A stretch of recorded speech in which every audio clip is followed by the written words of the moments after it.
वेद निराला, नव ज्योति जगाने वाला। हरि नाम यही हरि ध्यान यही हरि नाम यही हरि ध्यान यही, जग के मंगल की आरती। पापियों को आपसे है तारती, श्री भागवत भगवान की है आरती। पापियों को आपसे है तारती। ये शांति गीत पावन पुनीत, पापों को मिटाने वाला, हरि दर्श कराने वाला। ये शांति गीत पावन पुनीत, पापों को मिटाने वाला, हरि दर्श कराने वाला। ये सुख करनी ये दुख हरनी, ये सुख करनी ये दुख हरनी, ओ ये सुख करनी ये दुख हरनी, ये सुख करनी ये दुख हरनी। श्री मधुसूदन की आरती। पापियों को आपसे है तारती, श्री भागवत भगवान की है आरती। पापियों को आपसे है तारती। ये मधुर बोल भगवंत खोल, सन्मार्ग बताने वाला, बिगड़ी को बनाने वाला। ये मधुर बोल भगवंत बोल, सन्मार्ग बताने वाला, बिगड़ी को बनाने वाला। श्री राम यही घनश्याम यही, श्री राम यही घनश्याम, श्री राम यही घनश्याम यही, श्री राम यही घनश्याम यही है प्रभु महिमा की आरती। पापियों को पाप से है तारती, श्री भागवत भगवान की है आरती। पापियों को पाप से है तारती, श्री भागवत भगवान की है आरती। पापियों को पाप से है तारती, पापियों को पाप से है तारती, पापियों को पाप से है तारती। ओम जले शीतलीकरणं देवादिवंदनं मंत्रपुष्पेत। ओम जग्नेन जग्नमय जंत देवा, स्थानि धर्माणि प्रथमान्य सन्नातिहनाकं महिमानः सचन्त यत्र पूर्वे साध्याः सन्ति देवाः। हरिः ओम एकदन्ताय विद्महे वक्रतुण्डाय धीमहि तन्नो दन्ति प्रचोदयात्। हरिः ओम नन्दनन्दनाय विद्महे यशोधानन्दनाय धीमहि तन्नो कृष्ण प्रचोदयात्।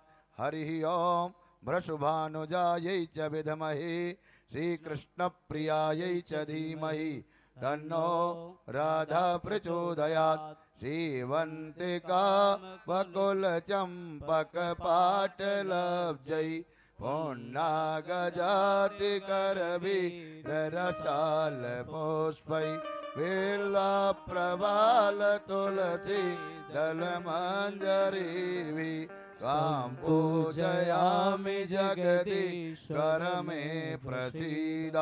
नानासुगन्धिपुष्पाणि यथा कालोद्भवानि च पुष्पाञ्जलिर्मया दत्त ग्रहाणं परमेश्वर। ओम पुराणपुरुषोत्तमाय नमः। मंत्रपुष्पाञ्जलिं समर्पयामि। बोले भागवत भगवान की जय। बोले वृंदावन बिहारी लाल की जय। बोलो सदगुरुदेव भगवान की जय। जय जय श्री राधे। राधे श्याम। श्री राधे। व्यास गादी पर विराजमान हो चुके सदगुरुदेव भगवान को प्रणाम करते हुए सभी लोग यथा स्थान पर बैठ जाएंगे और पूज्यमाना श्री से सदगुरुदेव भगवान से हाथ जोड़कर निवेदन करेंगे कि पावन पवित्र कल्याणमयी प्रवचन श्रृता में हम सबको प्रवेश कराएं। जय जय श्री राधे, जय जय श्री श्याम, जय जय श्री वृंदावन धाम।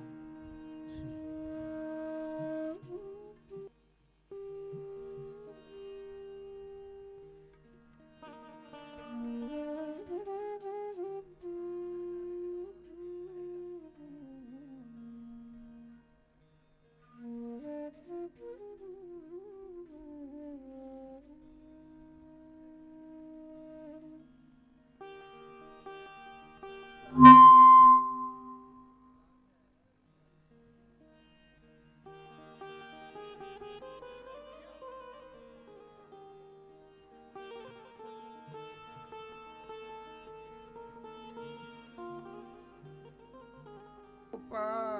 जय जय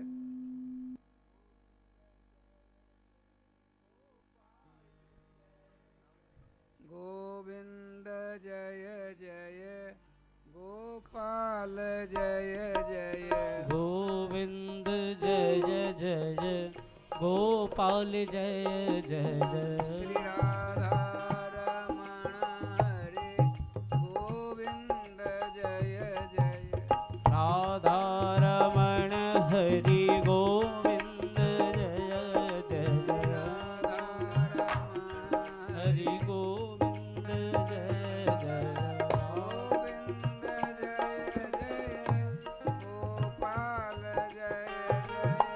गोविंद जय जय गोपाल जय जय गोविंद जय जय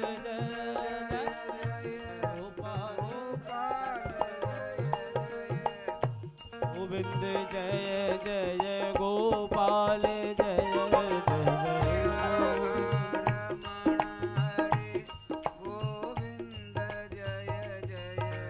राधा रमण हरि गोविंद जय जय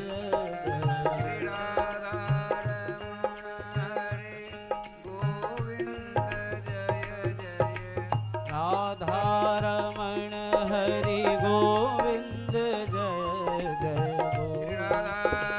सर्वेश्वर भगवान की जय श्री गुरुदेव भगवान की जय सकल संत समाज की जय श्री नाम संकीर्तन की जय श्री हनुमान जी महाराज की जय श्री शंकर भगवान की जय जय जय श्री राधे श्याम। जय जय श्री राधे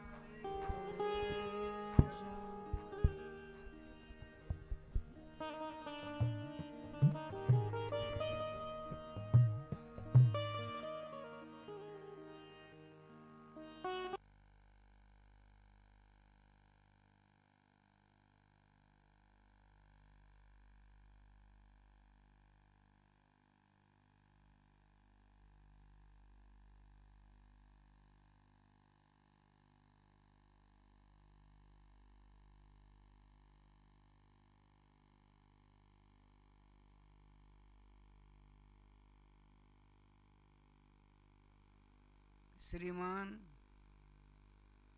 मोहन महल में विराजमान राधा किंकिरी के रूप में गुरुदेव भगवान की पावन स्मृति में यह चल रहा है, जिसमें हम सब के सब सम्मिलित होकर अनोखा आनंद प्राप्त कर रहे हैं। कल उनके विषय में मैंने थोड़ा निवेदन किया था, उन्हीं के ऊपर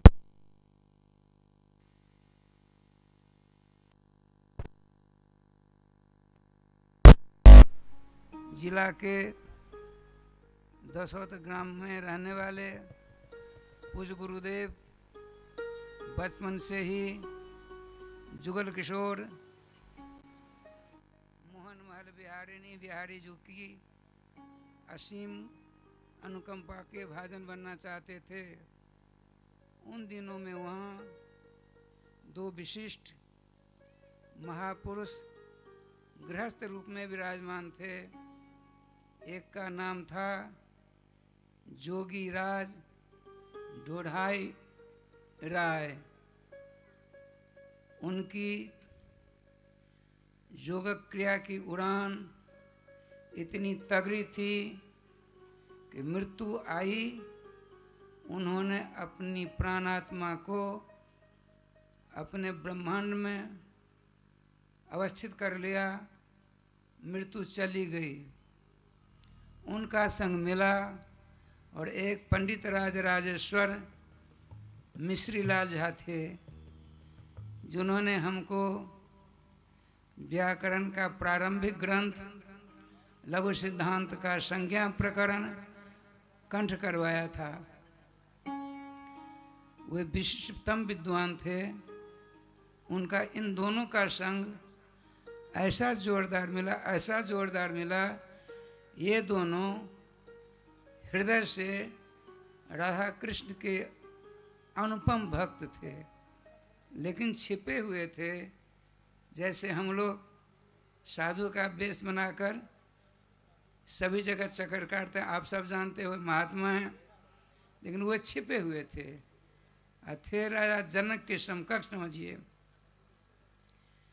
उन दोनों का झुकाव था कि आप मिथिला में रह रहे हो तो श्री साकेत भवन बिहारिणी जो श्री सीताराम की दीक्षा लेकर रामानंद संप्रदाय में दीक्षित हो जाएं, लेकिन होनहार वेड़वान के होई चीकने पात, प्रारंभ से ही उनकी प्रवृत्ति थी मोहन महल बिहारी झुके चरणों का सानिध्य प्राप्त करने की।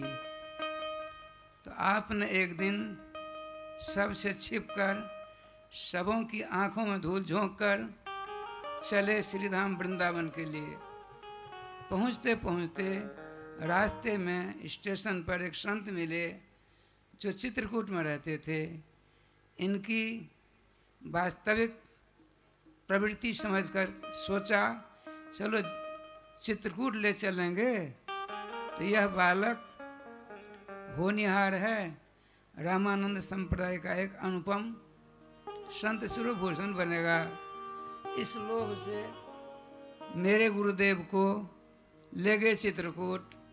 यहाँ खूब अच्छी तरह दर्शन कराया और प्रेरणा भी दी कि यहीं आप दीक्षित हो जाओ। लेकिन उन्होंने कहा नहीं, हमको तो वृंदावन जाना है। कुछ ही समय के बाद वहाँ से भी चल पड़े, मथुरा पहुँचे। मथुरा में छपरा जिला का एक मंदिर है, श्री द्वारकाधीश मंदिर के बगल में ही, जिस मंदिर का नाम आज भी है, जिसका नाम है राधाकांत भगवान का मंदिर। उस मंदिर में प्रवेश किया, लंबी साष्टांग दंडवत की, लठिया के समान गिरकर जब उठे तब महंत जी ने बुलाया, युवक जरा इधर आओ।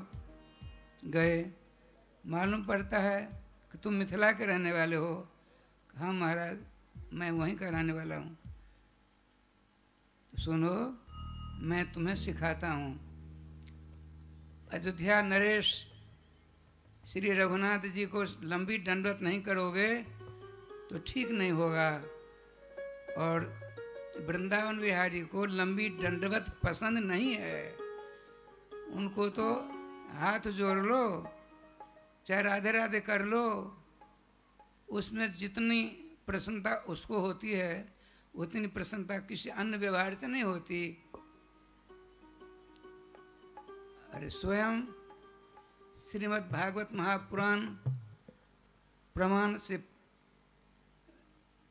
प्रस्तुत है। श्रीमान सुखदेव जी महाराज कहते हैं, हे राजर्षि सत्यम परीक्षित जी सुनो। उवाह कृष्णो भगवान श्रीदावानम पराजित। जब भगवान श्री कृष्ण अपने सखा के साथ चड्डी खेल खेलते हैं, और शर्त यह बदी जाती है कि जो हारेगा वह हारने वाली पाली के सदस्य को जीतने वाली पाली के सदस्यों को अपने कंधा पर चढ़ाकर यहाँ से भांडीर भट्ट तक ले जाना पड़ेगा। भगवान श्री कृष्ण एक पाली के सरदार हुए, अध्यक्ष, और दूसरी पाली के अध्यक्ष हमारे गौड़ सुंदर शेषावतार रोहिणी नंदन श्री बलराम जी हुए। भगवान सर्वेश्वर ने उनको जिता दिया, स्वयं हार गए। तुरंत श्रीदामा एक अष्टसखा का बड़ा लाडला सखा था। तुरंत अगर कहा अरे कनुआ बैठ, तेरे कंधा पर मैं बैठूंगा। कहा बैठ जा लाल भैया बैठ जा, मैं हार गया हूँ इसीलिए बैठ, जब समय आएगा तो मैं भी तेरे कंधा पर बैठ करके मजा लूँगा। बताते हैं वह प्राप्ने धातु है, वाह कृष्णो भगवान, भगवान श्री कृष्ण ने उनको अपने कंधे पर उठाया। कैसे कृष्ण हैं? तो भगवान हैं। श्री दावानम कैसे भगवान हैं? तो पराजित हैं, जो कि अपराजित वेदों में, पुराणों में, सकल समस्त संस्कृत वाङ्मय ग्रंथों में भगवान राम कृष्ण को अपराजित माना गया है। वो कभी किसी से पराजित होते ही नहीं हैं, लेकिन अपने समान ख्याति की सखा से हमेशा राय श्याम जी हार जाते हैं, पराजित हो जाते हैं। आइए सर्वेश्वर भगवान की कृपा से श्री राधाकांत जी के मंदिर के जो महंत जी, राधाकांत मंदिर के महंत जी ने हमारे गुरुदेव भगवान जो श्री धाम वृंदावन के पथ के पथिक के रूप में वहाँ गए थे, उनको शिक्षा दी कि ब्रजबिहारी वृंदावन के ठाकुर को लंबी दंडवत करने की, कभी दुस्साहस नहीं करना, दुस्साहस। राधे राधे। ठीक है। तो पहुँचते पहुँचते श्रीधाम वृंदावन पहुँचे, और वृंदावन में उन दिनों में कलाधारी स्थान आज भी मशहूर है भारतवर्ष में। उन दोनों में श्री कल्याण दास जी महाराज के यहाँ संत सेवा होती थी, और कल्याण दास जी की यहाँ की संत सेवा चली गई काठिया जी में, और काठिया जी की संत सेवा चली गई राय श्याम जी कलाधारी में। तो कलाधारी में उन दिनों में कलाधारी के महंत प्रवर श्री वैष्णवदास जी महाराज थे, परम संत थे, परम संत। संतों की सेवा करते करते उनका हृदय मक्खन से भी ज़्यादा कोमल हो गया था। तो हमारे महाराज जी गुरुदेव की बाट जोह रहे थे, गुरुदेव को खोज रहे थे, लेकिन मिले नहीं। एक दिन हमारे गुरुदेव ठीक 3 बजे बैठे थे कि क्या करूं, मिथिला छोड़कर चित्रकूट आया, चित्रकूट से मथुरा आया, मथुरा से श्री वृंदावन आया, या वृंदावन में 3-4 दिन बीत गए, हमारे ऊपर श्याम सुंदर की कृपा नहीं हो रही है। बिचार ही रहे थे, आंखों से अविरल अश्रु प्रभात हो रहा था। कलाधारी के महंत प्रवर स्वनाम धन गोलोकवासी श्री श्री वैष्णवदास जी महाराज पहुंच गए। आंख बंद, आंखों से अविरल अश्रुधार बह रही थी। इतने में उन्होंने श्री वैष्णवदास जी महाराज ने उनके मस्तक पर अपना बड़ा दस्त रखा।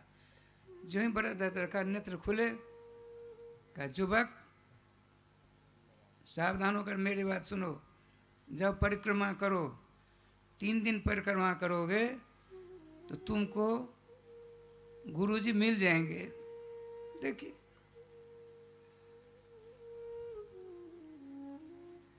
चले परिक्रमा करने के लिए।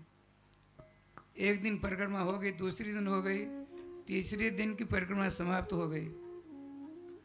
चौथे दिन आप बोले जो इनकी भी बात शायद झूठी न हो जाए, तो आपने क्या किया राय शमशेर जी की कृपा से दिन में ही परिक्रमा लगाना शुरू कर दी। जब वन विहार से आगे बढ़ते हैं तो टोपी कुंज की ओर से उल्टी परिक्रमा करते करते टोपी कुंज के तत्कालीन महंत प्रवर सोनाम धन मेरे दादा गुरुजी निकुंज मोहन महल विहारी विराजमान, आज वहाँ निकुंज मोहन महल में विराजमान है हुए। उन दिनों में उल्टी परिक्रमा करते करते आ रहे थे वन विहार। अब वन विहार से आगे बड़ा घाट की तरफ हमारे गुरुदेव भगवान बढ़े, पश्चाताप के आग में झुलस रहे थे। हाय मैंने ये क्या किया। वृंदावन के संत स्वरूप भूषण वैष्णवदास जी महाराज ने कहा था 3 दिनों के बाद तुमको गुरुदेव के दर्शन हो जाएंगे। ऐसा सोचते आगे बढ़ ही रहे थे, को मिल गए। श्री श्री माधव दास जी महाराज टोपी कुंज के महंत जी मिले। कहा युवक कहाँ भटक रहे हो भाई? देखिए जैसे जन्म जन्मांतर के परिचित थे।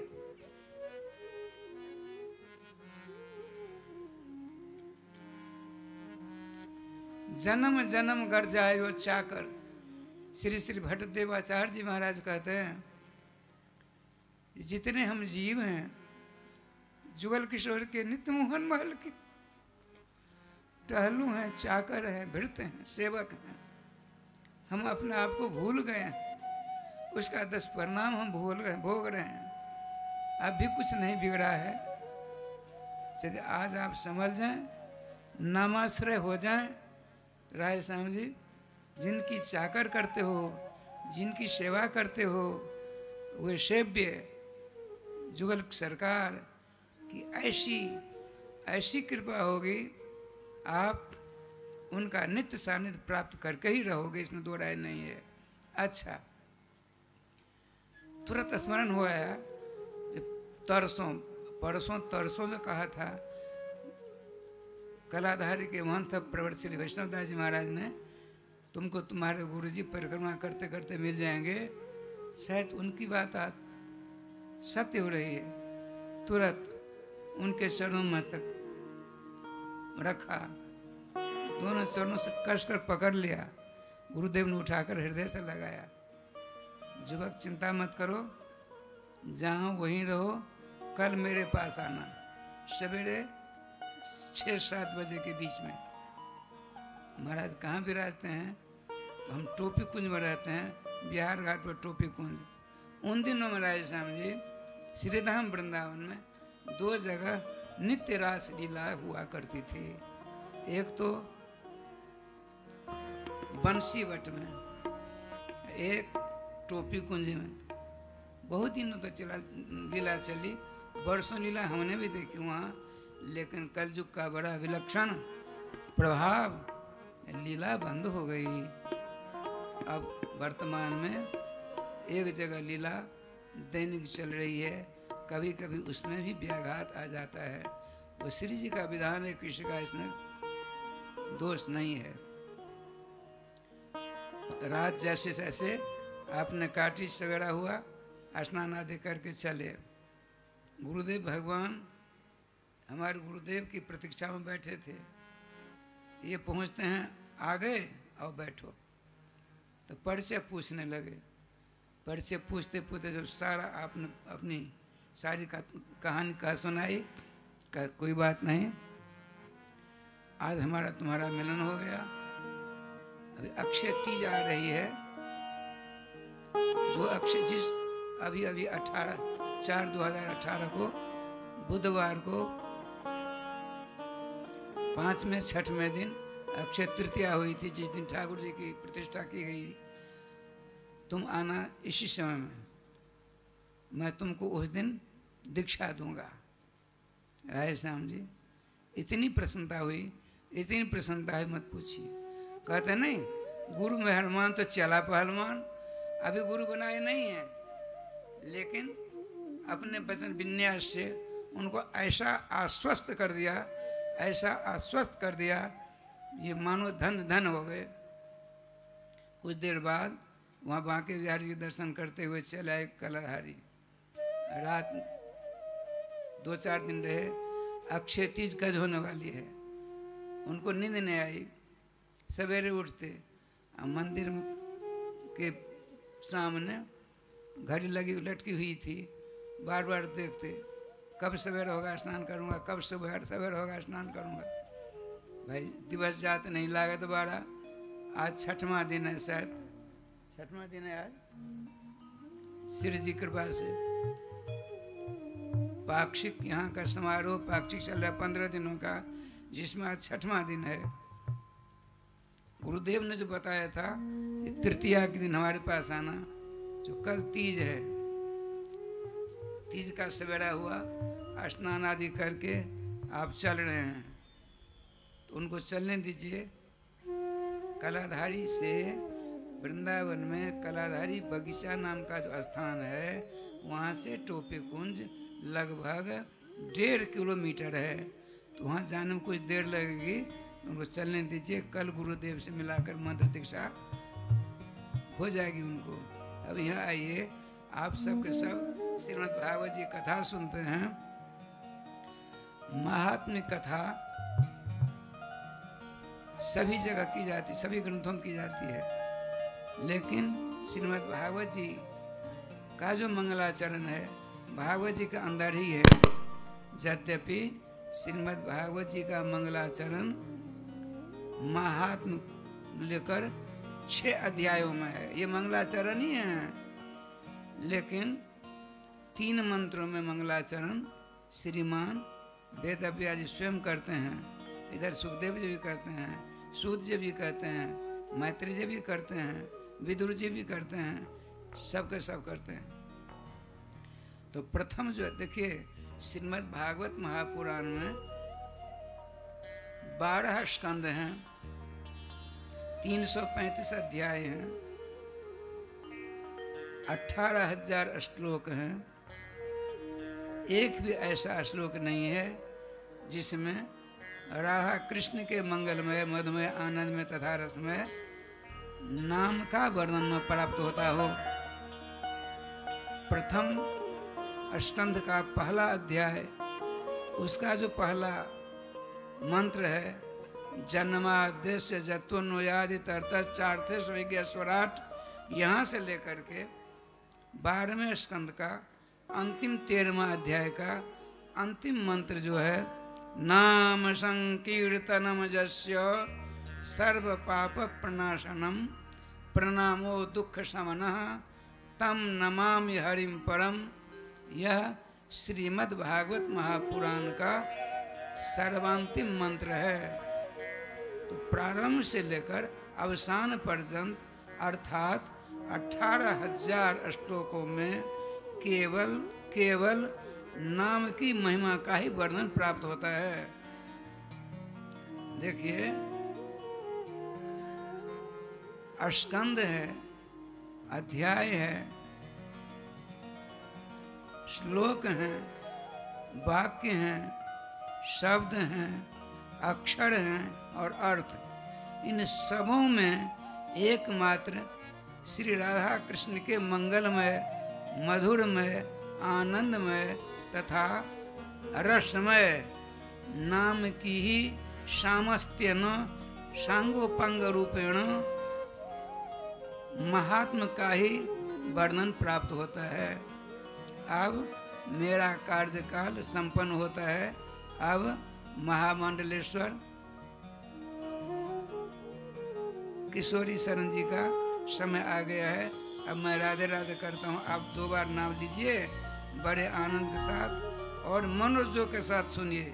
सुनकर जिनकी कथा सुनोगे आप, कथा के बाद कुछ ही समय के पश्चात उनके प्रसाद का सेवन करने के पश्चात उनकी मधुराति मधुर, आज से लगभग 55 वर्ष पहले जैसी लीलाओं का मैंने दर्शन किए हैं, वैसी ही लीलाओं के दर्शन आपके समक्ष यहाँ हो रहे हैं। ऐसी लीलाओं का दर्शन बड़े पुण्य से, बड़े भाग्य से ही हुआ करता है।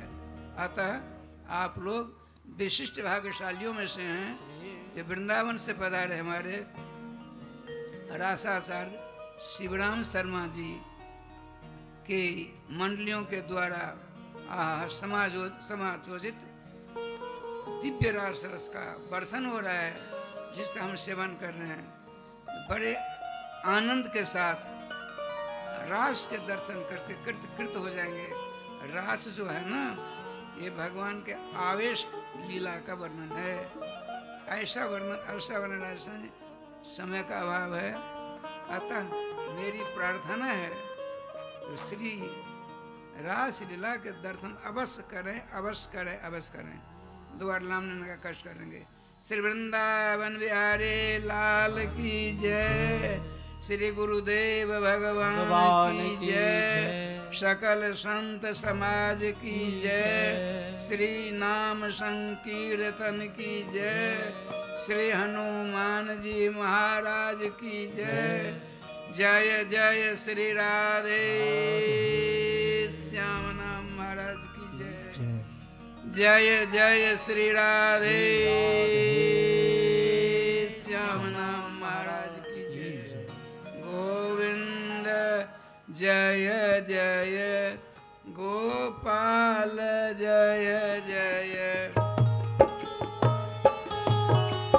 गोपाल जय जय गोविंद जय जय गोपाल जय जय गोविंद जय जय गोपाल जय जय श्री राधा रमण हरे गोविंद जय जय राधा रमण हरि गोविंद जय जय श्री राधा रमण हरे गोविंद जय जय राधा रमण हरि गोविंद जय जय वृंदावन बिहारी लाल की जय।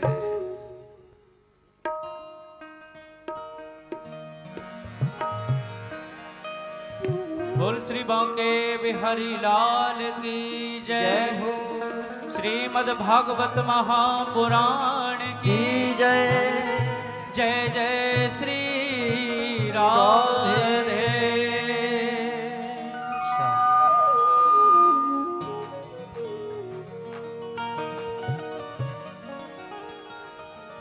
आइए कथा प्रारंभ होने से पूर्व एक ठाकुर जी का भजन, तत्पश्चात कथा श्रवण करेंगे हम सभी।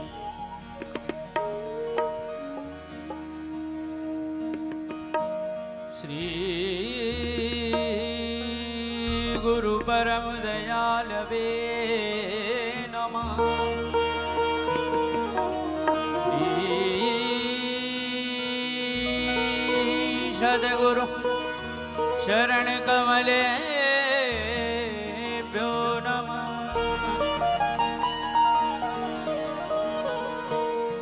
श्री रास विहारिणे नमः। श्री राधा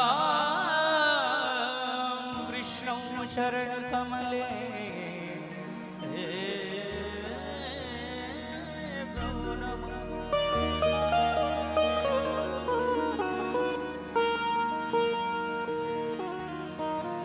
आदत आदत आदत है जिसको पड़ी जिसकी आदत है। हम पर तो श्री जी ने की है कृपा,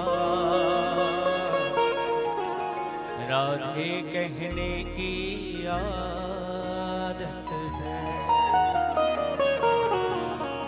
हो राधे बोल श्यामा बोल, राधे बोल श्यामा बोल। हो राधे राधे राधे राधे राधे राधे राधे राधे राधे राधे राधे राधे राधे राधे राधे श्री राधे राधे राधे राधे राधे कहने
सर्वप्रथम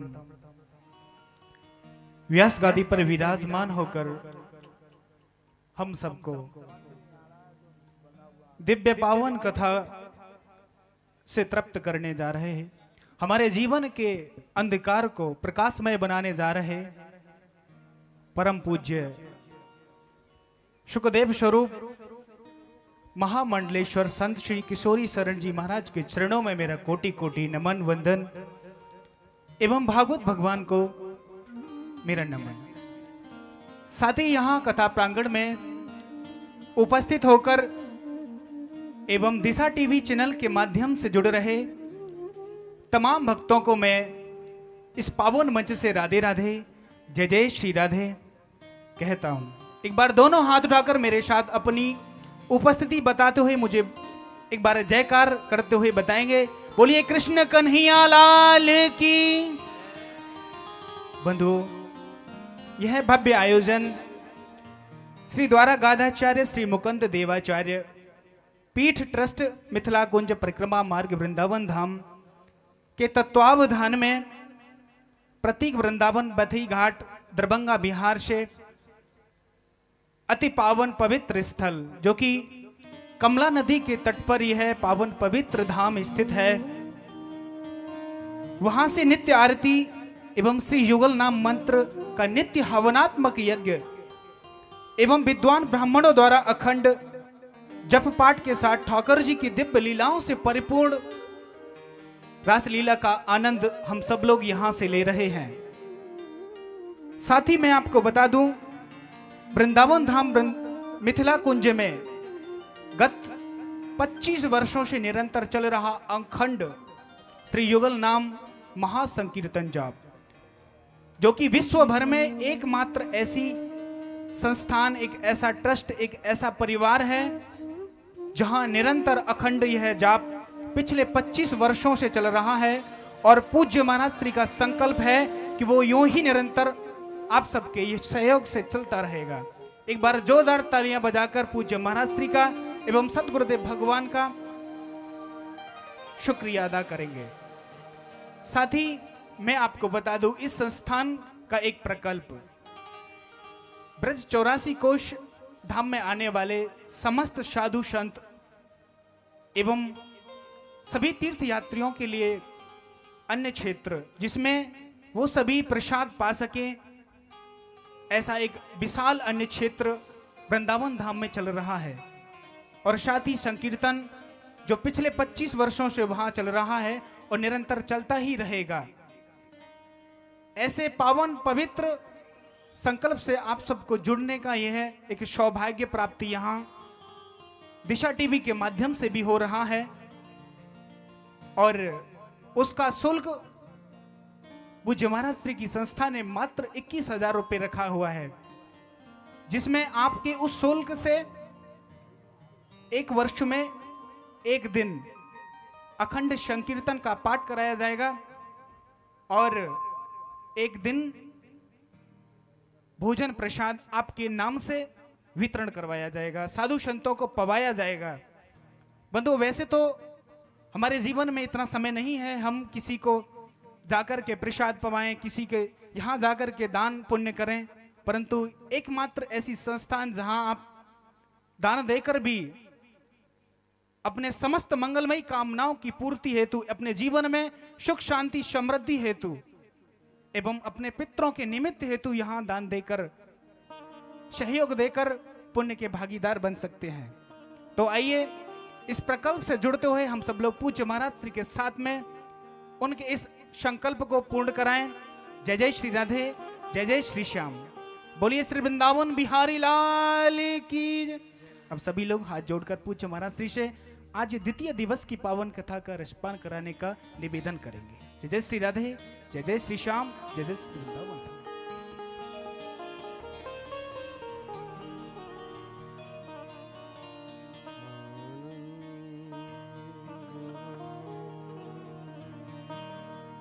करं प्रसन्नं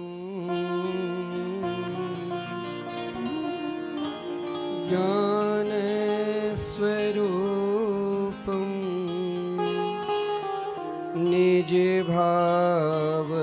निजभावयुक्तं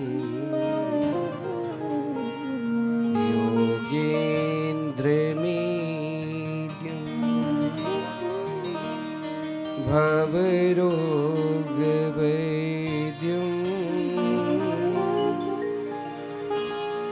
श्रीमद्गुरुं नित्यमहं स्मरामि।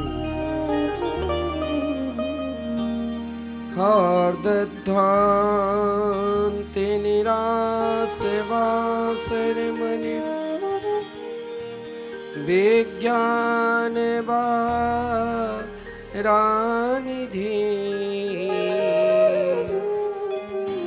भक्ताभीष्टे सहस्रपूरणविधो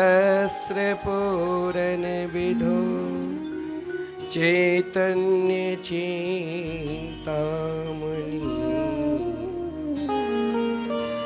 सद्भृङ्गे प्रसिते विष्णुभक्तिनलिनी व्याकोसे हेतुदय सुस्माकं कुरुतां भवार्तिशमनं निम्बार्कनाममुनि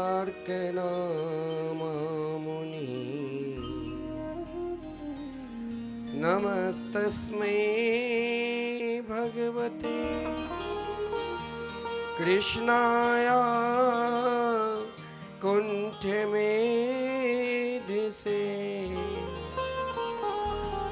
राधाधरे सुधा सिंधु नमो नित्यविहारिणे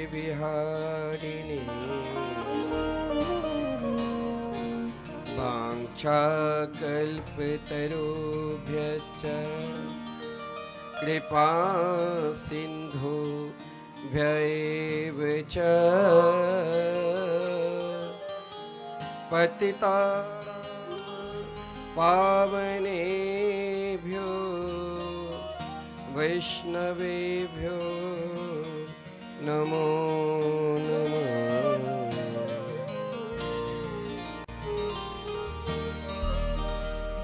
आइए हम सब मिलकर 2 मिनट जो सदा अहर्निशम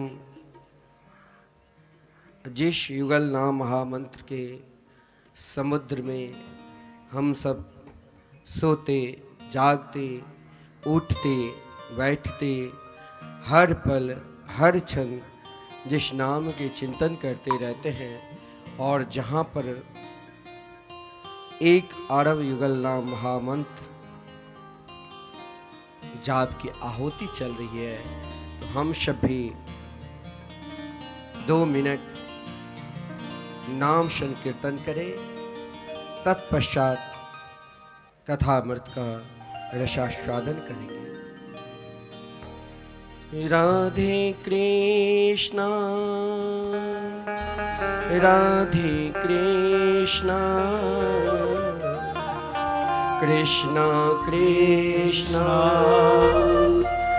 राधे राधे राधे कृष्णा राधे कृष्णा कृष्णा कृष्णा राधे राधे राधे श्यामा राधे श्यामा श्यामा श्यामा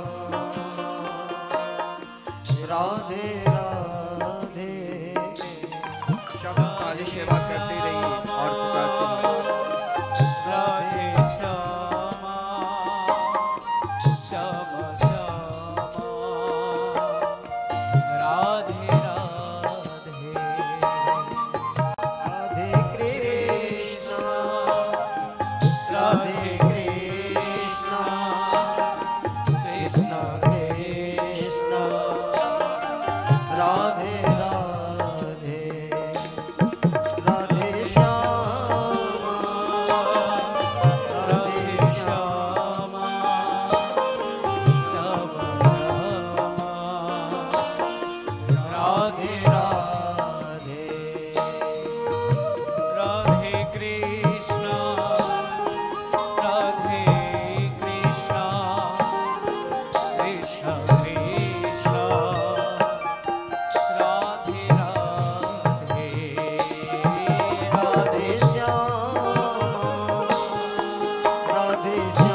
जियरा को तरसाइए ना, वो मेरे जियरा को तरसाइए, मेरे जियरा को तरसाइए।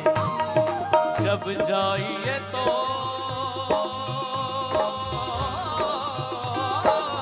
मेरे श्याम,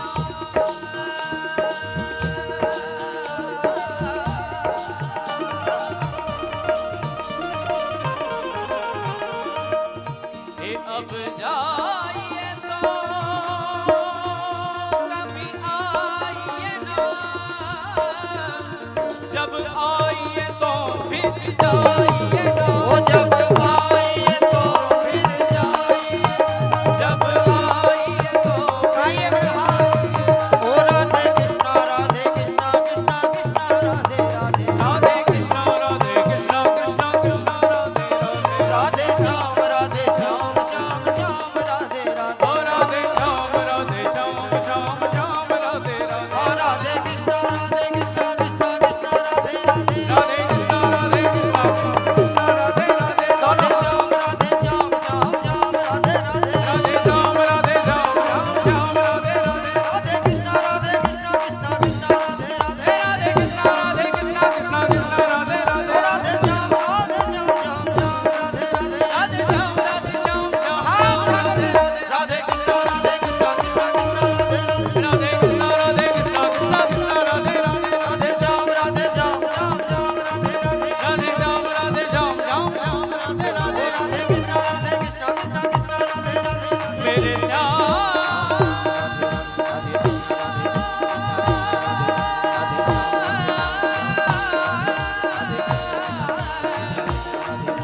रसना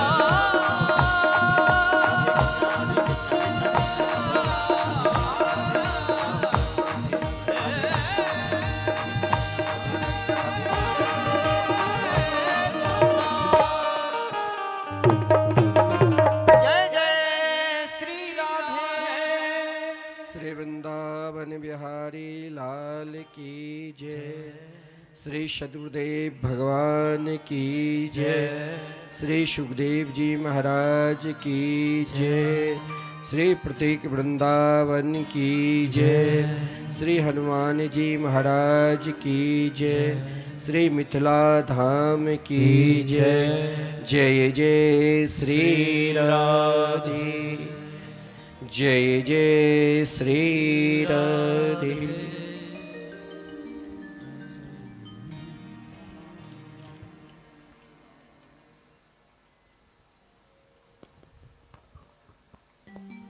आनंद सार सरोवर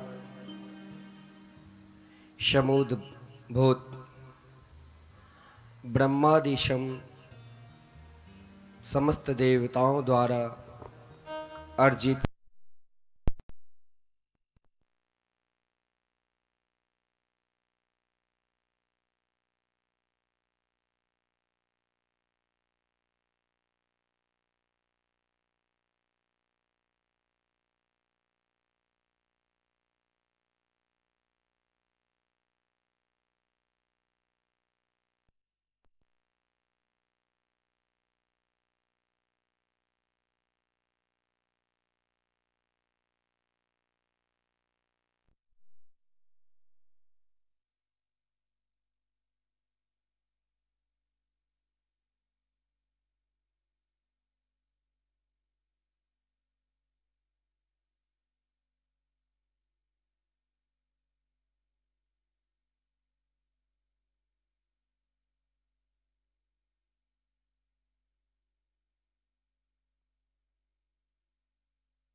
आज प्रभाव से हम सब चाहे किसी भी प्रांत के हैं, कहीं के भी हैं, लेकिन आज हम सब इस पावन तीर्थ स्थान जहाँ पर प्रतीक वृंदावन मिथिला के पावन भूमि पे पूज्य गुरुदेव ने प्रतीक वृंदावन के स्वरूप निर्माण करा दिया, जहाँ पर ठाकुर श्री राधा मोहन बिहारी विराजमान है।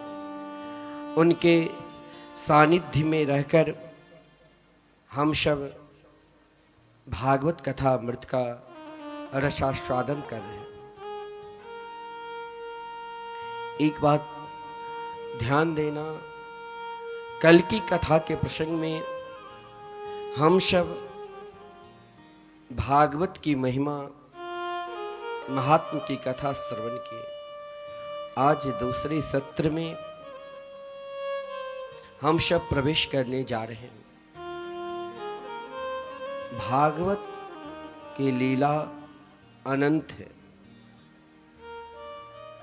समुद्र की तरह व्याप्त है। समुद्र के तो पता लगा सकते हैं कोई, लेकिन भागवत क्या है उसे कोई नहीं बता सकते। फिर भी समस्त संत, समस्त विद्वान, कथाकार अपनी अपनी मति के अनुसार, अपनी बुद्धि के अनुसार, यथाशक्ति समय के अनुसार आप सभी के समक्ष पुरस्कारी करते हैं कि लो आप भी इस सुंदर अलौकिक रस जो भागवत में कहा गया है, रसो विषय, जो केवल रस ही रस है, जहां से प्राप्त करोगे, चाहे वो मंगलाचरण हो। व्यास जी ने मंगलाचरण का जो वर्णन किए हैं और हमारे सद्गुरुदेव के मुखारविंद से आपने कई बार जन्माद्यस्य यतः परमात्मने एक शब्द पे 1 महीना तक गंगा किनारे हम सभी को सुनाते आए हैं। मंगलाचरण का भाव भी पूज्य सद्गुरुदेव बहुत सुंदर बताते हैं। मात्र सत्यम परम धीमहि का एक शब्द लिया कि भगवान के नाम कैसे सत्य है, कैसे श्रेष्ठ है और उसमें कैसे समर्पित होना चाहिए। उन नाम को ही भागवत के जो श्रेष्ठ विषय है, 18,000 श्लोक है, जिसमें हर श्लोक में 9 और म का उच्चारण है। यानी चाहे आप कुछ कर रहे हो, किसी भी अवस्था में हो, कहीं भी हो, लेकिन भगवान के नाम का उच्चारण करो। जो वही श्रेष्ठ धर्म है, वही परम धर्म है। धर्म अनेक प्रकार के होते हैं, धर्म का अंत ही नहीं है। माता पिता की सेवा करना धर्म, समाज में सेवा करना धर्म, बड़े बुजुर्ग को आदर देना धर्म, समाज में अनेक प्रकार के प्रतिष्ठित कार्य कर लेना धर्म। लेकिन भागवत में जिस धर्म का व्यास जी निरूपण किए हैं, जिस धर्म का वर्णन किए हैं, वो श्रेष्ठ धर्म, परम धर्म।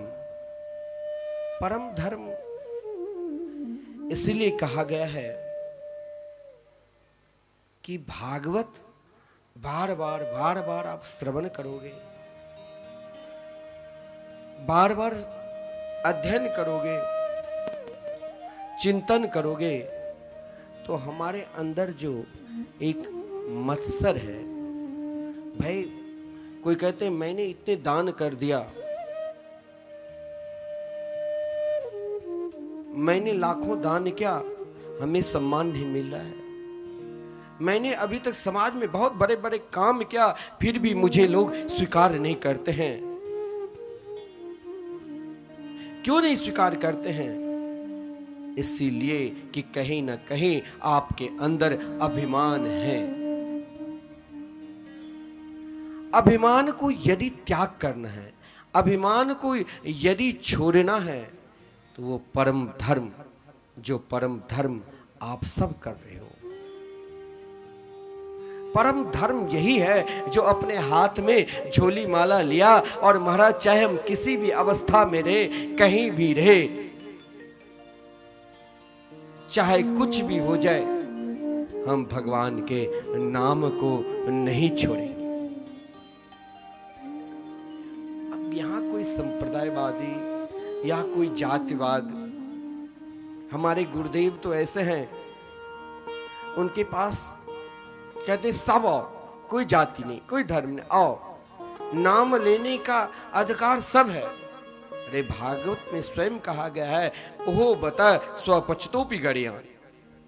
मैं तो यहां तक आह्वान करता हूं व्यासपीठ से। किसी ने हमसे कहा, कुछ लोग कहते हैं कि नहीं ये एक विशेष लोग करवा रहे, मैंने कहा ये गलत बात। एक बात ध्यान देना, जब यहाँ पर अन्न क्षेत्र चलते हैं, अपने यहाँ लोग भोजन करते हैं भंडारा, तो किसी से पूछा जाता है कि आप किस जाति को हो, किस धर्म को हो, आइए बैठिए, उनको आदर से खिलाया जाता है। भगवान के दर्शन करने के लिए जाते हो तो आपसे क्या पूछते हैं कोई किस धर्म के हो, किस जाति को? ये तो हम लोग आपस में बांट रहे हैं, लेकिन भागवत कभी बांटना नहीं सिखा है। भागवत हम सभी को जोड़ना सिखाते हैं। एक दूसरे को जोड़ो, आवाहन करो, सामने वाले से कहो, यदि उसके अंदर अज्ञानता है तो उसे आप जगाओ, बार बार जगाओ। भागवत में लिखा है मंगलाचरण में, मोह रहो रस का भुवि भाव का। बार बार बार बार बार बार, जितने जब तक जिंदा हो तब तक पीते रहो भागवत, उसे जगाओ। क्योंकि आप जिस धर्म की ओर आ रहे हैं, इस धर्म में कभी मत्सर हो ही नहीं सकता, क्योंकि मंगलाचरण में ही कहा गया है निर्मत सराणाम शता, मत्सर रहे। मत्सर तो उनके अंदर उत्पन्न हो सकता है जिसके अंदर अभिमान है। अभिमान तब तक है जो भगवान के नाम नहीं जाप करते हैं। अभिमान सज्जनों उनके अंदर ही उत्पन्न हो सकता है। इसीलिए भागवत तो यही कहा है, प्रारंभ में ही मंगलाचरण में ही कह दिया है और अंत में ही, प्रारंभ में जन्माद्यस्य यानी भगवान के संपूर्ण नाम अवतारों की वर्णन है। गायत्री मंत्र का भी देखा जाए तो वो भी वर्णन है,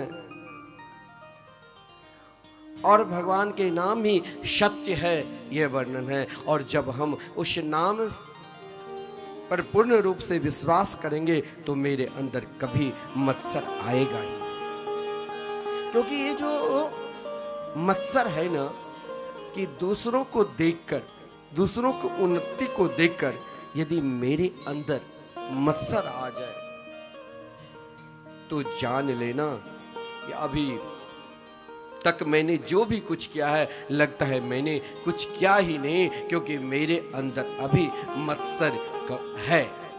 इस मत्सर को दूर करना महाराज हम कह दिए, आप सुन लिए। बड़े बड़े योगी यति सन्यासी के अंदर भी मत्सर उत्पन्न हो जाता है। अरे जब चांगदेव जिसने मृत्यु की 14 बार टाल दिए, उसके अंदर मत्सर, लेकिन एक छोटा सा बालक नामदेव जिसने महाराज बाल्यावस्था में ही ठाकुर जी की जब उपासना करने लग गए तो उनके दादाजी कहीं चले गए थे महाराज, कहा आप ही आराधना करना, पूजा करना और भोग लगाना। लेकिन नामदेव इतने नाम लेते थे, हर हमेशा हर पल नाम रस में डूब गए थे। वही नाम लेते हुए जब अपने ठाकुर जी को भोजन कराए तो ठाकुर जी ने सोचा कि खाऊं कि नहीं खाऊं, लेकिन उनके नाम प्रेमी देखकर खाने लग गए। और वही बालक जब उनके दादा ने कहा कि भोग लगा दिए। बोले केवल भोग ही नहीं, साक्षात मेरे प्रभु मेरे साथ खाए। आश्चर्य लगा, लेकिन दिखा दिया। बहुत बड़े तप कर लो, योग कर लो, ध्यान कर लो। भागवत में कहा गया है, यत् फलम नास्ति तपसा न योगेन समाधिना तत्फलम लभते सम्यक कलो केशव कीर्तना। योग, ध्यान, समाधि अनेक प्रकार के आप कर लो, यदि आप भगवान के नाम से दूर है तो सब व्यर्थ है। इसीलिए नाम लेना प्रारंभ कर दो, और यदि नाम लेना प्रारंभ कर दिया तो भागवत के मंगलाचरण में एक और विलक्षण भाव है कि भागवत एक कल्प वृक्ष है। भगवान के नाम एक कल्प वृक्ष है। आप नाम लेना प्रारंभ कर दो, वहां किसी प्रकार की महाराज जरूरत नहीं है कि भगवान जो काम आप सोचोगे भी नहीं वो भी वो प्रदान कर देंगे।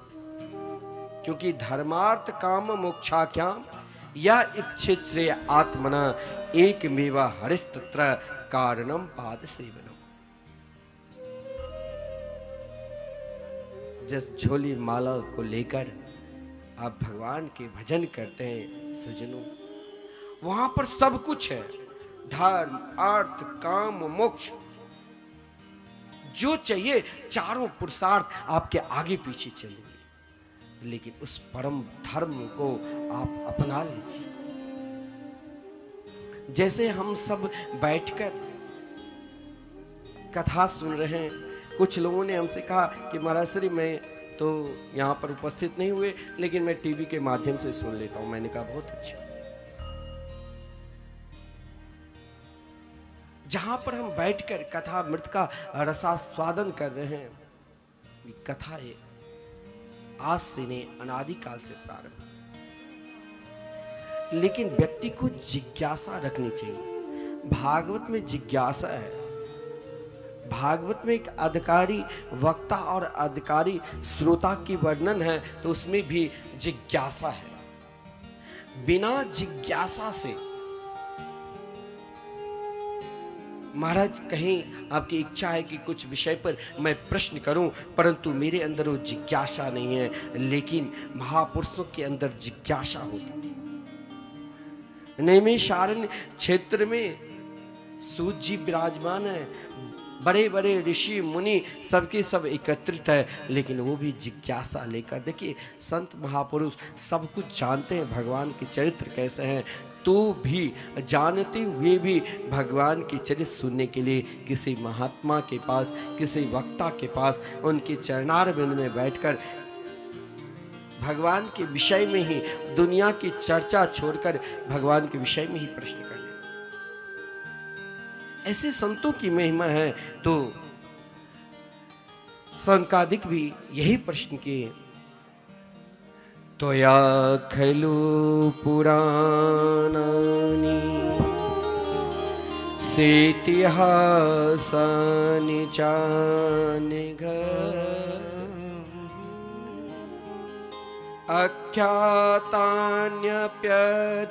आख्यातान्यप्यधीतानि धर्मशास्त्राणि आन्युते।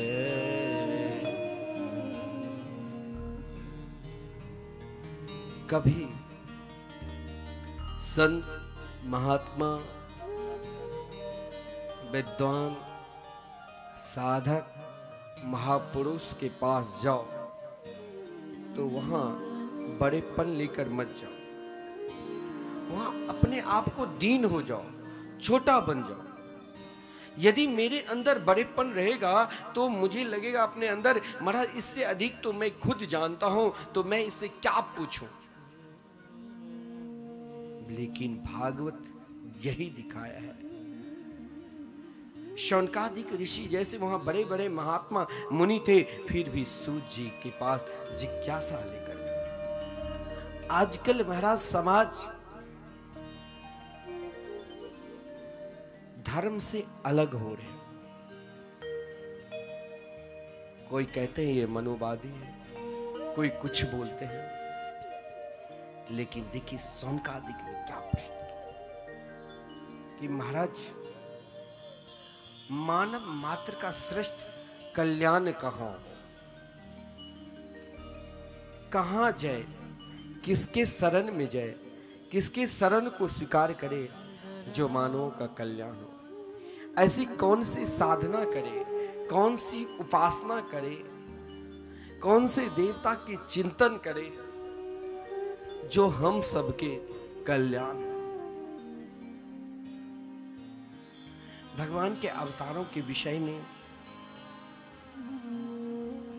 धर्म के विषय में अनेक प्रश्न किए। महाराज उनके प्रश्न को सुनकर सूत जी बहुत प्रसन्नता हुई। जब आप एक साधक बनकर किसी महापुरुष के पास बैठ जाओगे, किसी संत के पास बैठ जाओगे, आप बहुत बड़े साधक हैं, चाहे आप बहुत बड़े विद्वान हैं, यशस्वी हैं, लेकिन संत के पास बैठोगे ना तो बहुत कुछ देगा। क्या देगा? उनके पास जो सर्वश्रेष्ठ धन है, जिससे उनका जीवन बदल गया, वही पहले प्रदान कर देते। तो सूत जी ने कहा कि महाराज आपने बहुत श्रेष्ठ प्रश्न किया, लेकिन पहले नियम है मंगलाचरण के, भगवान का ध्यान किए, अपने गुरुदेव का ध्यान किए। फिर जब जवाब दिया तो बहुत विलक्षण। कभी कभी हम भी सोचते हैं कि महाराज हम रोज मंदिर सुबह प्रातः काल उठकर स्नान करते हैं, दर्शन करने के लिए जाते हैं और रोज पूजा पाठ करते हैं। जो मेरे द्वार पर आता है उसे मैं यथाशक्ति दान भी देता हूं। सब कुछ देने के बाद भी महाराज जो शांति, जो सुख मिलना चाहिए वो मुझे नहीं मिलता है। क्यों नहीं मिलता? मेरा मन भटकने लग जाता है। महाराज कोई कहते हैं कि महाराज किसी देवी को आराधना करो, कोई कहते हैं किसी देवता की आराधना करो। मन भी करता है भाई, साल में न जाने अनेक प्रकार के त्योहार, अनेक प्रकार के उत्सव होता है। उन त्योहार में बहुत सावधानी के साथ हम कभी सोमवार, कभी मंगलवार, कभी बुधवार, कभी वीरवार, कभी शुक्रवार, शनिवार, रविवार व्रत रख रख कर हम थक जाते हैं। फिर भी महाराज जो सुख, जो शांति मिलना चाहिए वो नहीं मिल पाता। क्यों नहीं? क्योंकि एक मानव का कल्याण का इस कलयुग में एक ही साधन है, एक ही मार्ग है, और वही मार्ग श्रेष्ठ धर्म है। क्योंकि भगवान ने गीता में भी वर्णन किया, कल्याण का एक ही स्वरूप कहा गया है, और वही भागवत में उस कल्याण को परम धर्म के रूप में निरूपण किया गया है। कहा है, सवे पुंसा परो धर्मो यतो भक्ति रधोक्षजे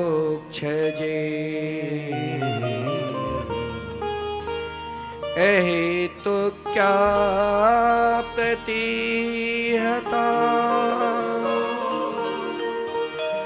आत्मा संप्रसीदति।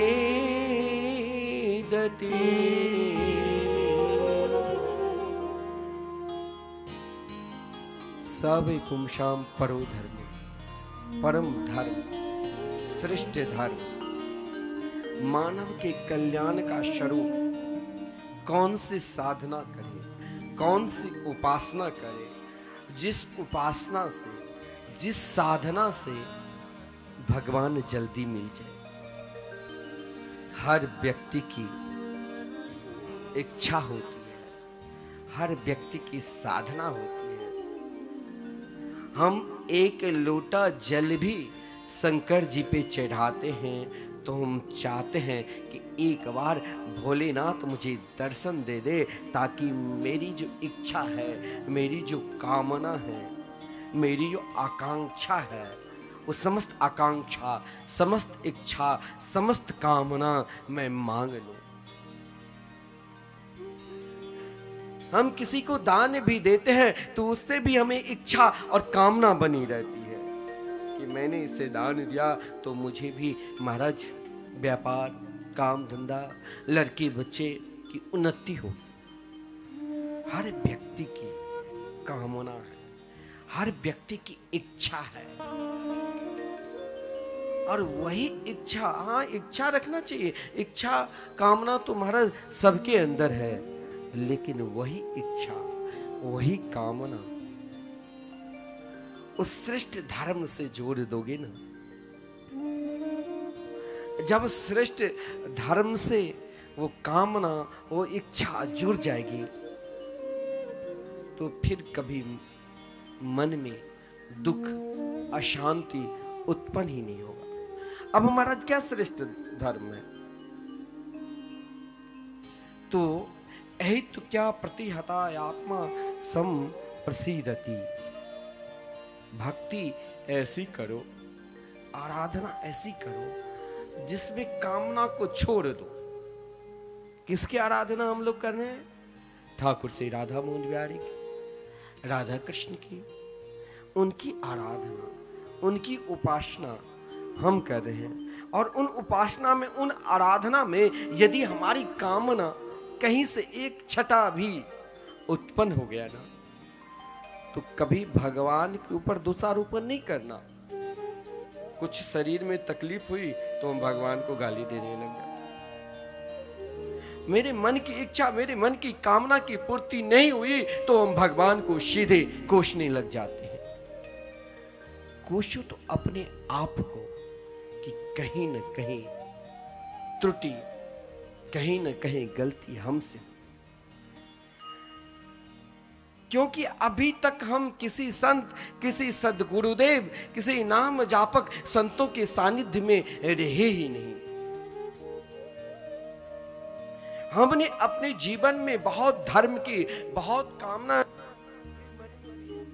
इच्छा भी प्रकट की, लेकिन उन इच्छा, उन कामना को साथ साथ हमने अपने मन को भी भटका दिया।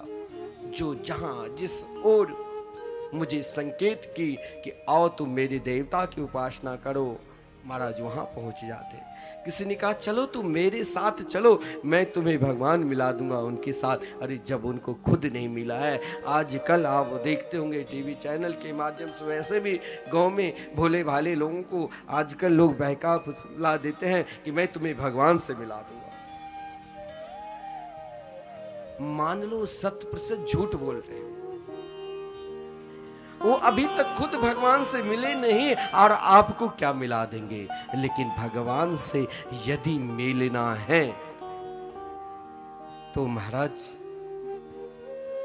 किसी संत, भगवान ने गीता में कहा सत्य वृद्धि परिपाती न परिप्रश्नेन सेवया।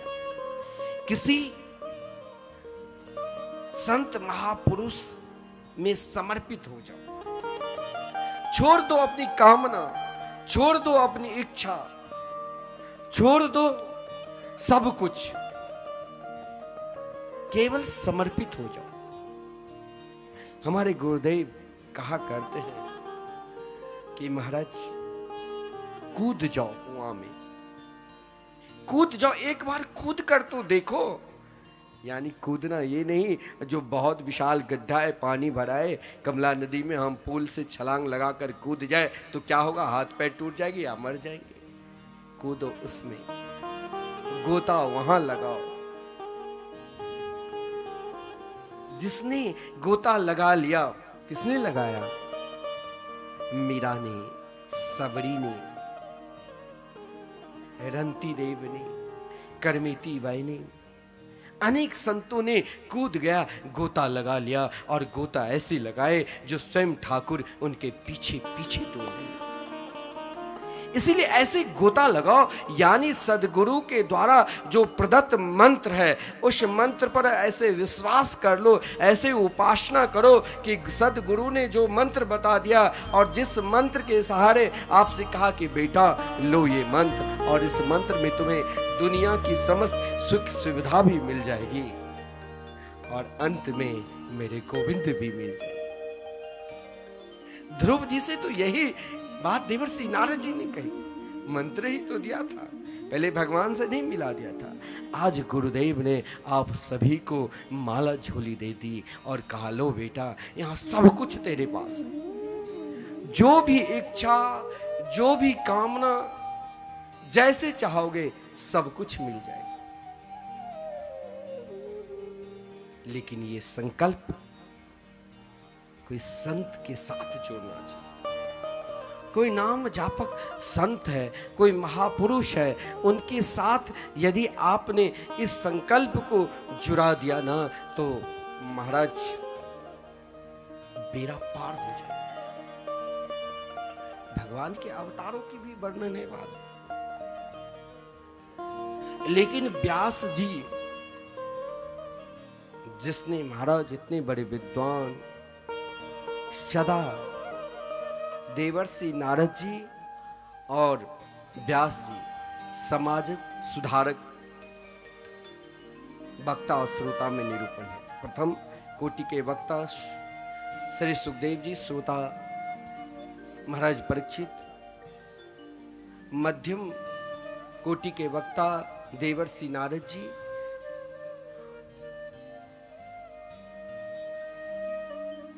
और व्यास जी, और सामान्य कोटि के वक्ता सूत जी, श्रोता सनकादिक ऋषि। मध्यम कोटि से लिए दोनों समाज सुधारक थे, लेकिन व्यास जी ने समस्त ग्रंथ, वेद, उपनिषद सब कुछ लिख दिया। किसके लिए?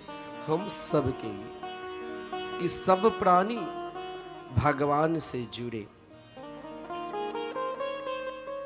चाहे संत, मैंने बार बार यही कहा कि चाहे संत महात्मा भी हो, एक संत दूसरे संत से जुड़ना चाहते हैं, ये परंपरा हो जाती है। जैसे हमारे गुरुदेव की परंपरा है, हम लोग निम्बार संप्रदाय की एक परंपरा है, उस परंपरा में हम हैं और आप सब हैं, एक परिवार की तरह हो गए, हम सब एक हो गए। हम सब किसके हो गए? तो ठाकुर श्री राधा मोहन बिहारी। मन मर्जी यदि हम चाहे कुछ भी कर ले, लेकिन जब तक कोई सद्गुरु की कृपा नहीं होगी, कोई संत की कृपा नहीं होगी, और संत के द्वारा जो प्रदत्त मंत्र है उस मंत्र के सहारे ही हम सब कुछ प्राप्त कर सकते हैं। चाहे वो व्यास जी की तरह श्रेष्ठ विद्वान क्यों न हो। महाराज 24 अवतारों में जिस व्यास जी के नाम हैं, वो भी महाराज जब तक संत के सानिध्य में नहीं गए तब तक उन्हें शांति नहीं मिली। चाहे वो वेद को 4 भाग में कर दिया, चाहे महाभारत की रचना की हो, चाहे 17 पुराणों की रचना की हो, फिर भी शांति नहीं मिली। आप अनेक प्रकार के प्रयत्न कर लो, प्रयास कर लो, लेकिन जब तक कोई नाम जापक महापुरुष के संग नहीं करोगे। हमारे सदगुरुदेव कभी आपसे ये नहीं कहेंगे कि आप दीक्षा ले लो हमसे, वो ये जरूर कहेंगे, जो ही आप उनके पास बैठोगे ना, कहेंगे आप नाम जाप करते हो कि नहीं, पूछेंगे अपना काम कर रहे हो। जिसे नहीं जानकारी है वो कहते महाराज अपना काम तो अभी काम धंधा कुछ मंद हो गया है। बोले ये आपका अपना काम नहीं है, आपका अपना काम है भगवान के भजन करना। क्या आप नाम जाप करते हो? और यही बात जब व्यास जी के आश्रम पे व्यास जी खिन्न उदास अवस्था में हो गए थे। उन्हें लग रहा था कि मैं चाहता हूं कि समाज सबके सब भगवान से जुड़े, जैसे हमारे पूज्य सदगुरु गुरुदेव चाहते हैं कि समस्त मिथिला प्रांत में जहां पर जगत जननी माता जानकी की प्रागट्य स्थली है, आप वृंदावन ब्रज के किसी कोने में जाओ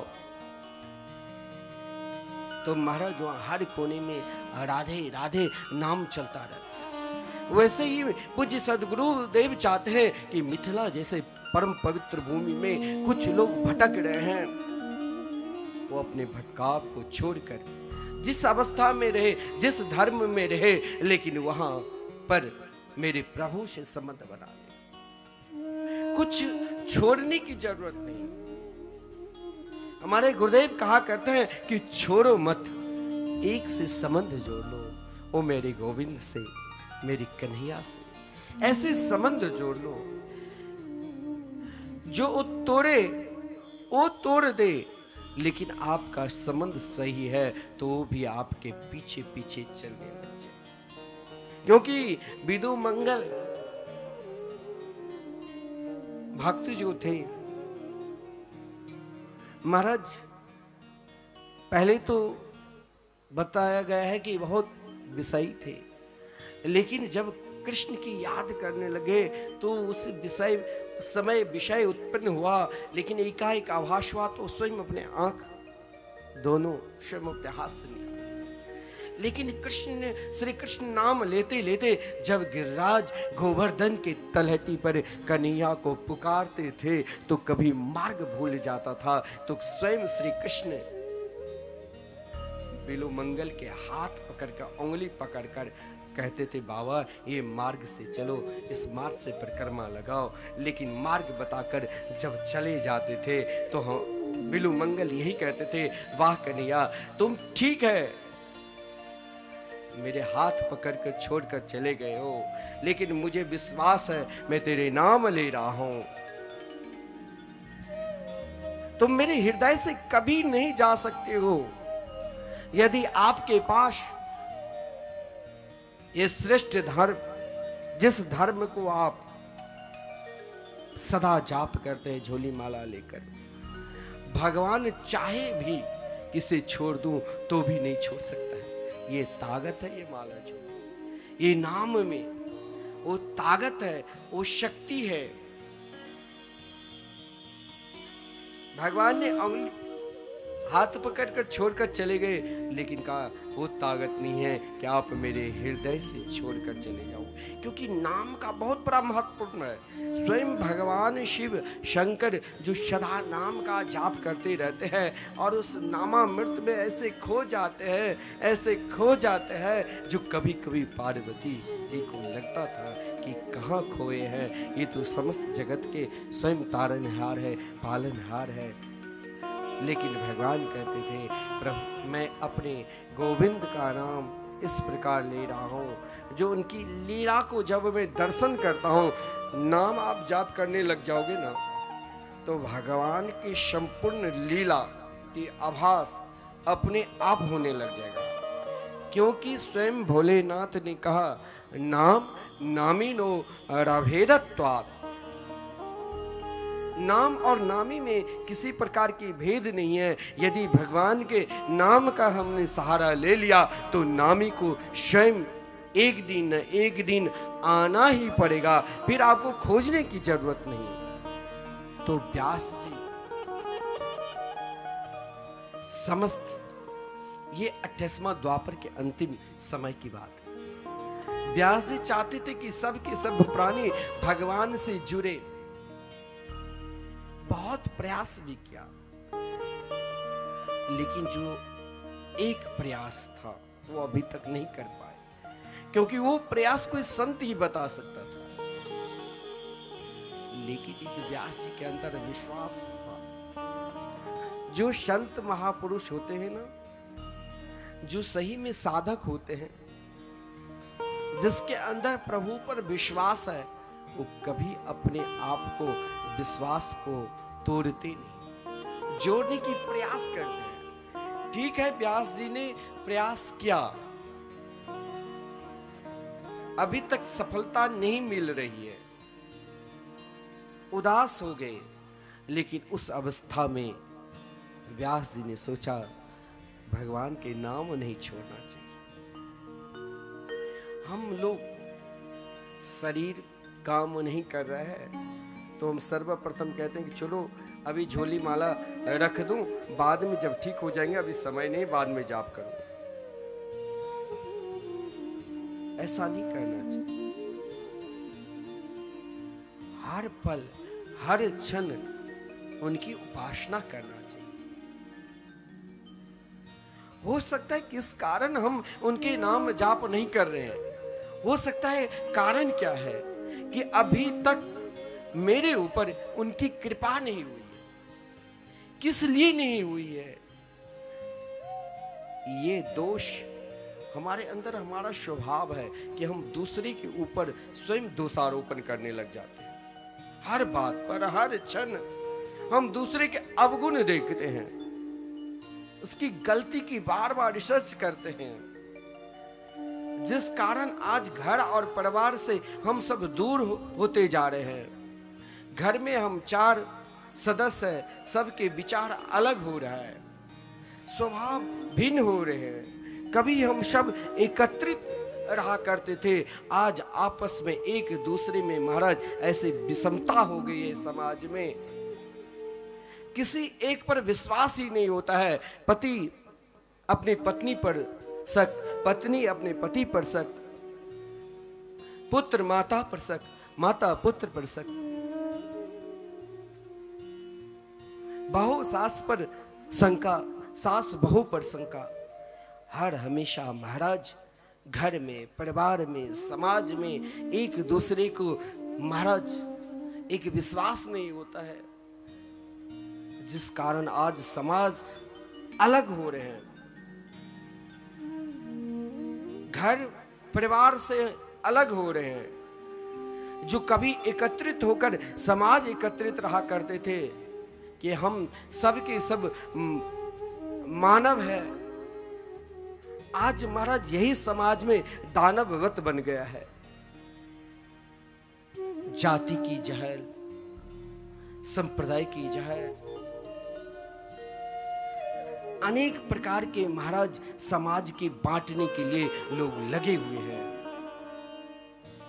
लेकिन संत सदा समाज को जोड़ने में लगे रहते हैं।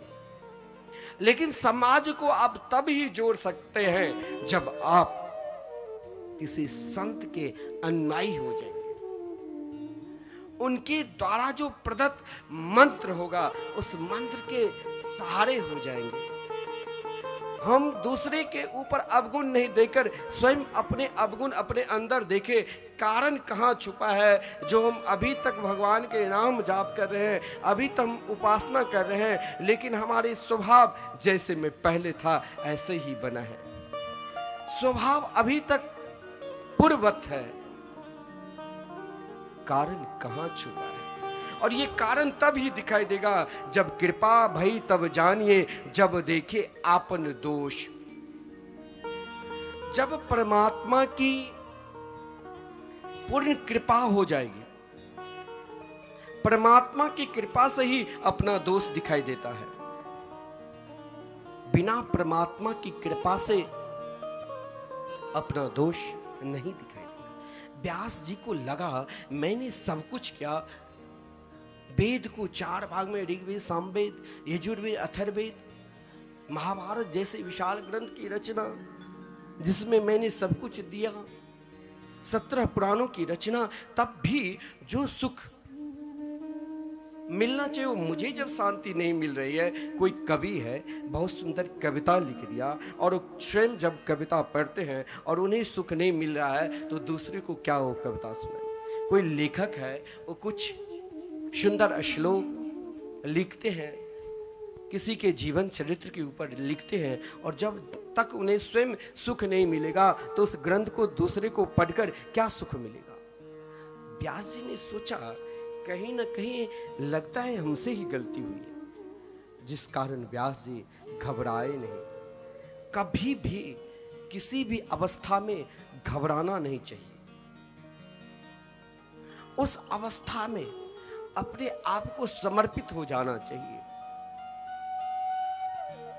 कहां, किसके पास? बोले परमात्मा के पास। उनके नाम का आश्रित हो जाना चाहिए। और जब नाम लेने लग जाओगे तो नाम में वो ताकत है, वो शक्ति है।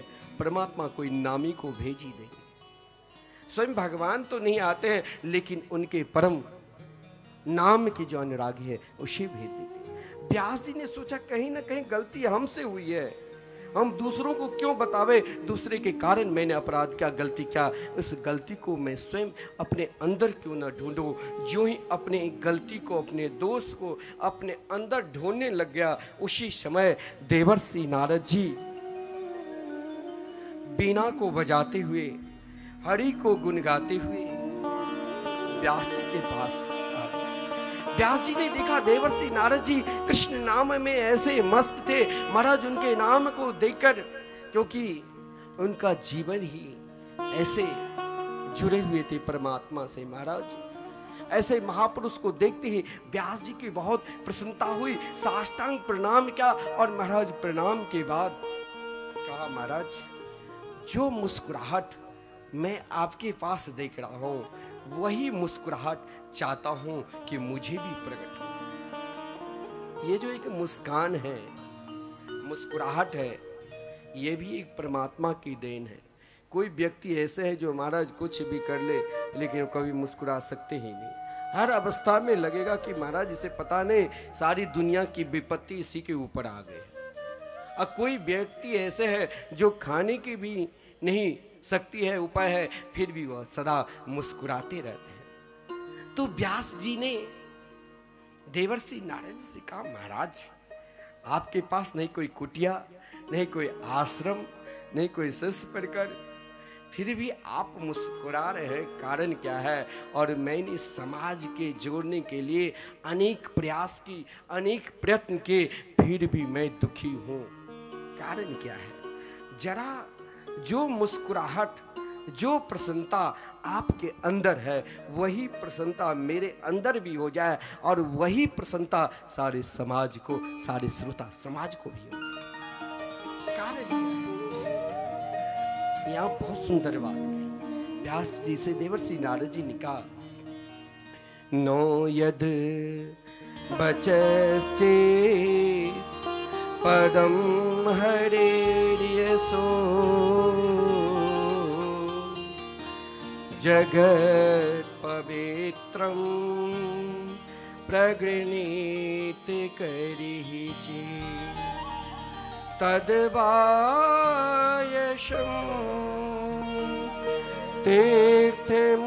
तीर्थमुशन्ति मानसा न यत्र हंसा निर्मंतु शिक्षया। बोले मेरी मुस्कुराहट और आपकी मुस्कुराहट में अंतर है। मेरे विचार से आप अभी तक जो काम किए वो काक तीर्थ की तरह। कोई ऐसे स्थान भी है जहाँ पर कौवे झूठन को खाने के लिए आते, कोई ऐसे स्थान भी है मानसरोवर की तरह जहाँ पर हंस महाराज मोती को चूमने के लिए उस सरोवर में विचरण करते।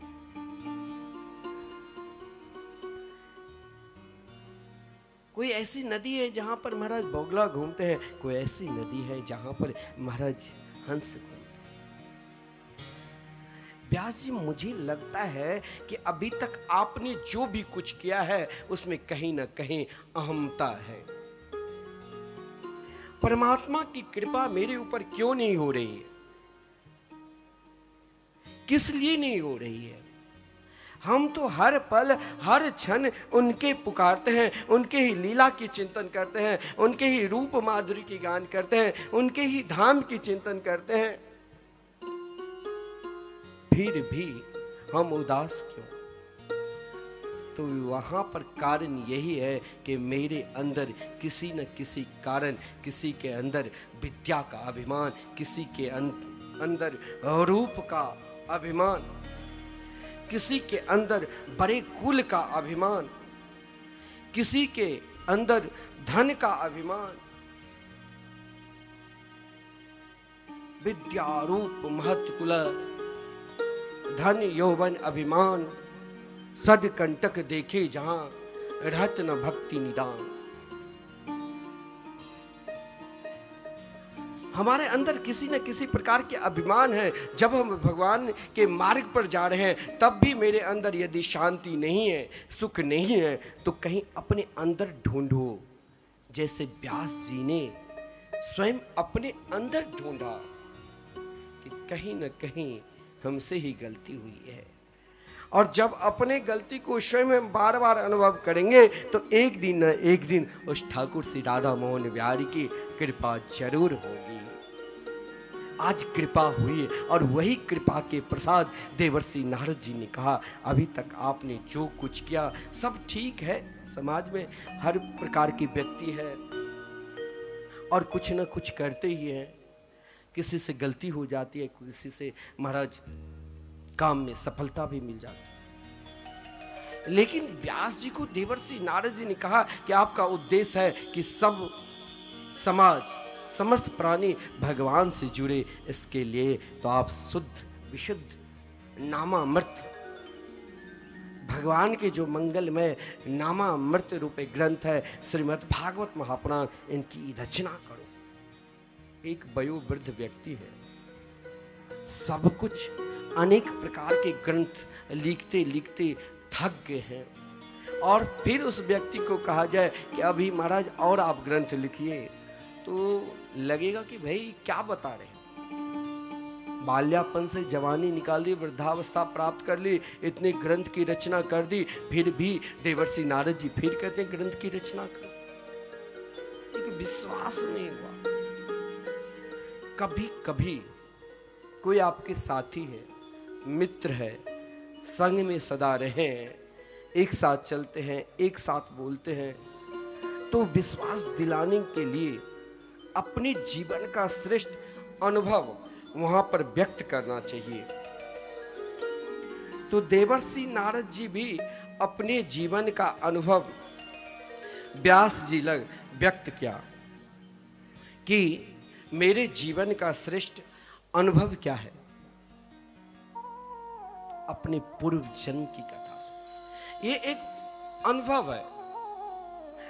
विश्वास दिलाने के लिए अगर आप नाम जाप कर रहे हो, कुछ ना कुछ अनुभव तो मिला होगा कि ऐसे सिद्ध संत, सद्गुरु, जिनके रोम रोम से नाम निकलते हैं, जो कभी अपने लिए किसी प्रकार की आकांक्षा इच्छा किया ही नहीं, जो सदा समाज के लिए कि समाज भगवान से जुड़े, कभी विशाल यज्ञ तो कभी अखंड युगल नाम संकीर्तन वृंदावन में,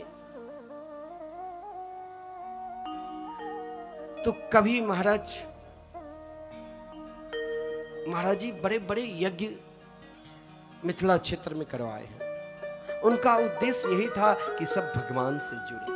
अपने लिए नहीं उन्हें खाने की आकांक्षा है, नहीं उसे कोई वस्त्र पहनने की आकांक्षा है, नहीं महाराज ऐसी कमरे में रहने की आकांक्षा है। उनकी आकांक्षा आप देखोगे तो आपके आंख में आंसू आ जाएगी। साधारण तखत पे नहीं तकिया, वही हाथ को बना लिया तकिया, जो महाराज भागवत में वर्णन है वो अपने गुरुदेव जीवन में अनुभव किए हैं। जिस कारण जो भी कार्य में वो संकल्प ले लेते हैं उन्हें सफलता मिलती है, क्योंकि अपने जीवन को ऐसे प्रभु में लगा दिए है, समर्पित कर दिया है। महाराज आप कुछ भी प्रदान करते हैं, वो चाहते हैं कि यही धन फिर किसी दूसरे की सेवा में लग जाए। जहां कोई इच्छा ही नहीं, जहां कोई कामना ही नहीं है। यही बात देवर्षि नारद जी ने व्यास जी से कहा कि देखो व्यास जी, मैं जानता हूं आपके अंदर कोई इच्छा है ही नहीं। मैं ये भी जानता हूँ आपने बड़े बड़े ग्रंथ की रचना की है, फिर भी आपको शांति नहीं मिल रही है। और फिर मैं भी वही कह रहा हूँ कि जो आप पहले कर चुके हैं, आपने ग्रंथ की रचना की है, और मैं फिर ये बार बार यही कहता हूँ कि आप ग्रंथ की रचना करो। श्रीमद् भागवत महापुराण जो महाराज विशुद्ध वैष्णवों के लिए, साधकों के लिए, संतों के लिए जो परम धर्म है, उस धर्म का निरूपण करो। व्यास जी मानने के लिए तैयार नहीं, फिर अपने जीवन का अनुभव बताया कि ये मेरे जीवन का अनुभव है कि मैं कहाँ था और आज कहाँ हूँ, किसकी कृपा से। वही चलता फिरता एक महापुरुष नाम जापक की कृपा से। एक दासी का पुत्र जिसके पिता बाल्यावस्था में महाराज पधार जाए, माता भी एक नुकरानी के काम करे, महाराज बहुत अपमान सहन कर अपने पुत्र को करीबन 5-6 साल को बनाया। लेकिन संत की कृपा, कब संत की कृपा और परमात्मा की कृपा, ये आपके प्रयास से नहीं हो सकता। आप बार बार प्रयास करोगे कि कोई सिद्ध संत नाम जापक मुझे मिल जाए, उन्हें मिले। आप बार बार प्रयास करोगे कि मुझे महाराज भगवान जल्दी मिल जाए, नहीं मिलेगा। उसके लिए बहुत उद्यम करना पड़ेगा। जैसे परमात्मा स्वयं कृपा करके दर्शन देते हैं अपने भक्त को, उसी प्रकार संत भी, नाम जापक संत मिल जाए, सदगुरु मिल जाए महाराज, तो समझ लेना कि परमात्मा की पूर्ण कृपा होने वाली। गुरुदेव ने आपको ऐसे धन दिया, उस धन के सहारे एक दिन जरूर ठाकुर श्री राधा मोहन बिहारी जरूर मिलेंगे। आज महाराज वो नन्हे से छोटे से बालक ने कहा कि देखिए देव व्यास जी, मेरे पूर्व जन्म की कथा सुनकर आपकी आंखों में आंसू आ गए। अब धैर्य के साथ सुनो। मेरी माता ने कष्ट सहन की, गौ सेवा की, संतों की सेवा की। पहले संत के झुंड आते थे। जिस स्थान पर बैठकर आप कथा मृत का रसास्वादन कर रहे हो, जिस मंदिर को आप दर्शन कर रहे हो, जहां से हमारे सद्गुरुदेव धर्म के प्रचार करने के लिए, प्रचार प्रसार करने के लिए, वैष्णव धर्म के प्रचार प्रसार करने के लिए निकले थे, यहाँ भी किसी संत की कृपा ही है। महाराज आज वही संत की कृपा से आज हम सब इतने बड़े परिवार के हो गए। संत कब, कहां, किस समय, किस जगह पर कृपा करे वो वही जान सकते हैं। उनकी कृपा कब बरस जाए।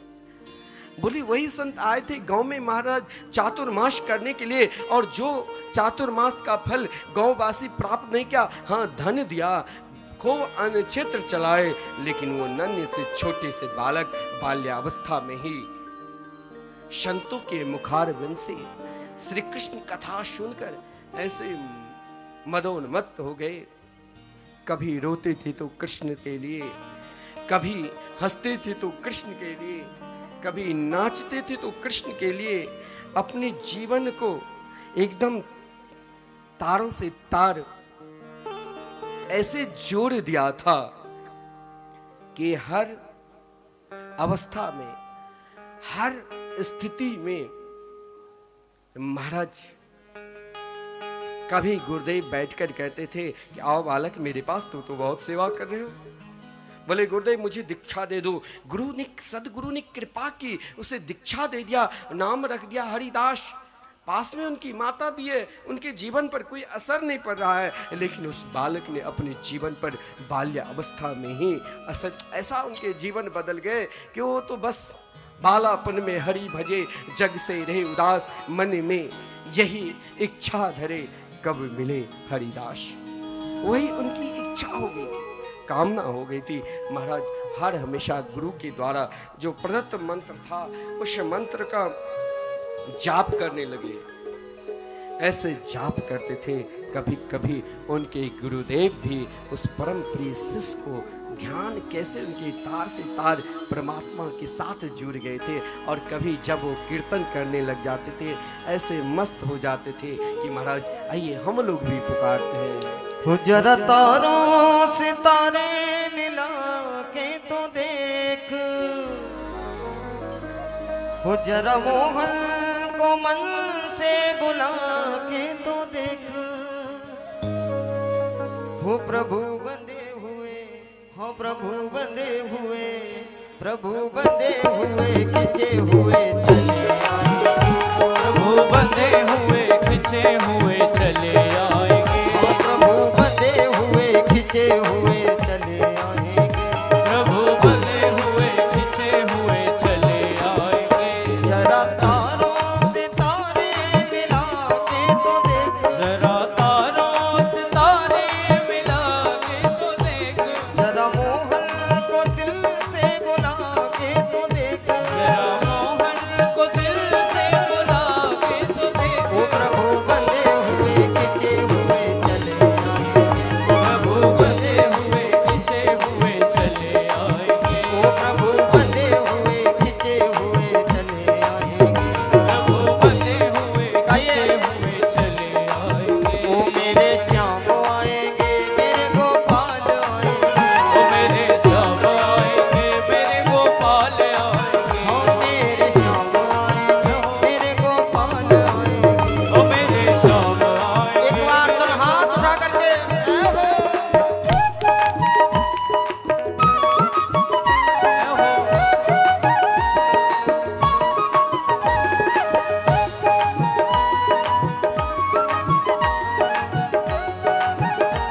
प्रेम से बोलिए श्री राधे।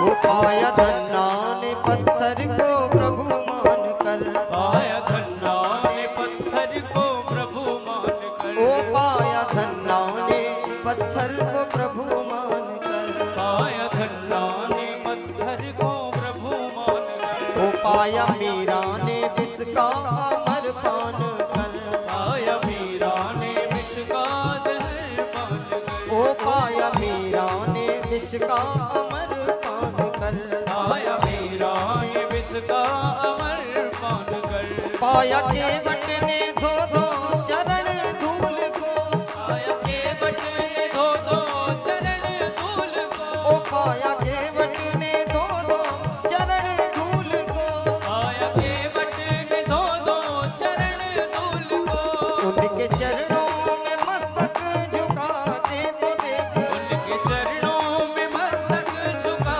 कर तो देख, उनके चरणों में मस्तक झुका के तो देख, उनके चरणों में मस्तक झुका कर तो देख, तो क्या होगा एक बार दोनों हाथ उठा करके, हाँ प्रभु बंदे हुए खिंचे हुए चले आएंगे, प्रभु बंदे हुए खिंचे हुए चले आएंगे, हाँ प्रभु बंदे हुए खिंचे हुए चले आएंगे। प्रभु बंदे हुए खिंचे हुए हरि चले बोल। आएंगे। नाम है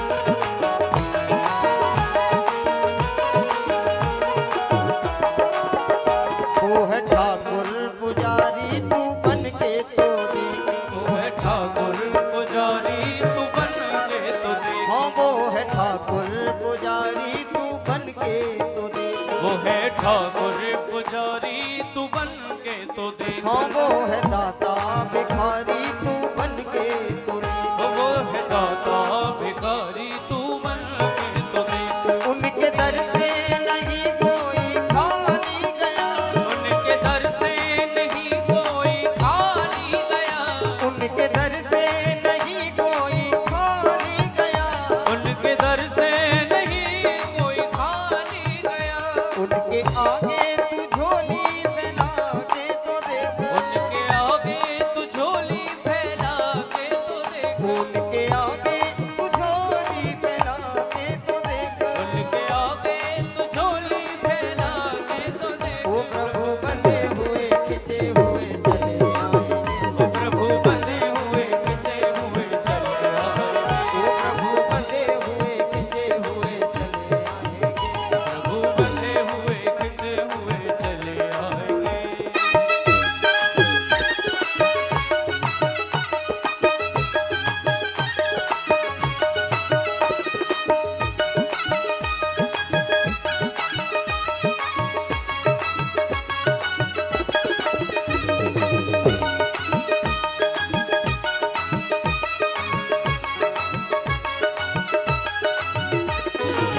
जरा मोहन को दिल से बुला दे तो देख, जरा मोहन को एक बार और हाथ उठा करके ओ प्रभु बंधे हुए खिंचे हुए चले आएंगे, प्रभु बंधे हुए खिंचे हुए चले आएंगे, प्रभु बंधे हुए खिंचे हुए चले आएंगे, प्रभु बंधे हुए खिंचे हुए चले आएंगे। ओ मेरे श्याम आएंगे मेरे गोपाल आएंगे, ओ मेरे श्याम आएंगे मेरे गोपाल आएंगे, मेरे श्याम आएंगे मेरे गोपाल आएंगे, मेरे श्याम आएंगे मेरे गोपाल आएंगे। एक बार पीछे वाले भी दोनों हाथ उठा करके बोलेंगे प्रेम से श्री राधे।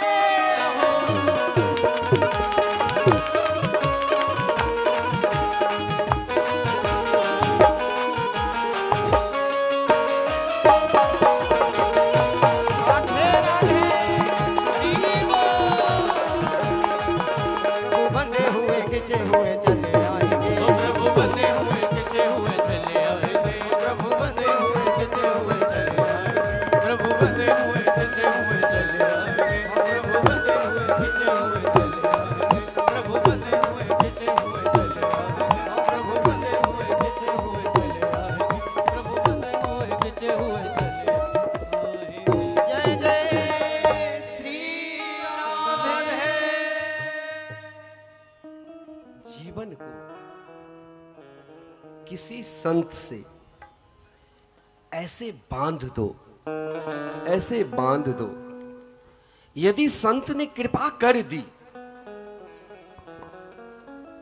चाहे किसी भी अवस्था में, कहीं भी, चाहे सत्संग के माध्यम से, चाहे सेवा के माध्यम से, चाहे उनके निकट रहने के माध्यम से। अरे महाराज, जो नन्हे से छोटे से बालक केवल संतों के नजदीक रहा, अभी तक नहीं उतने जान है, नहीं पहचान है, केवल दूर से देखा, और संत की दृष्टि,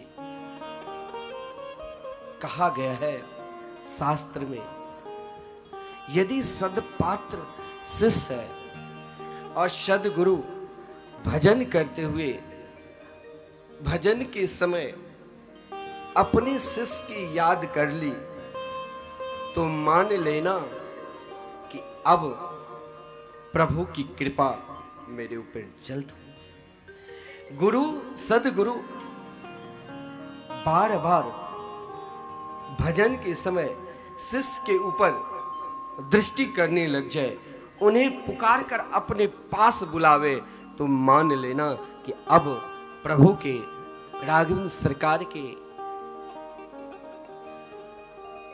कृपा हो गई।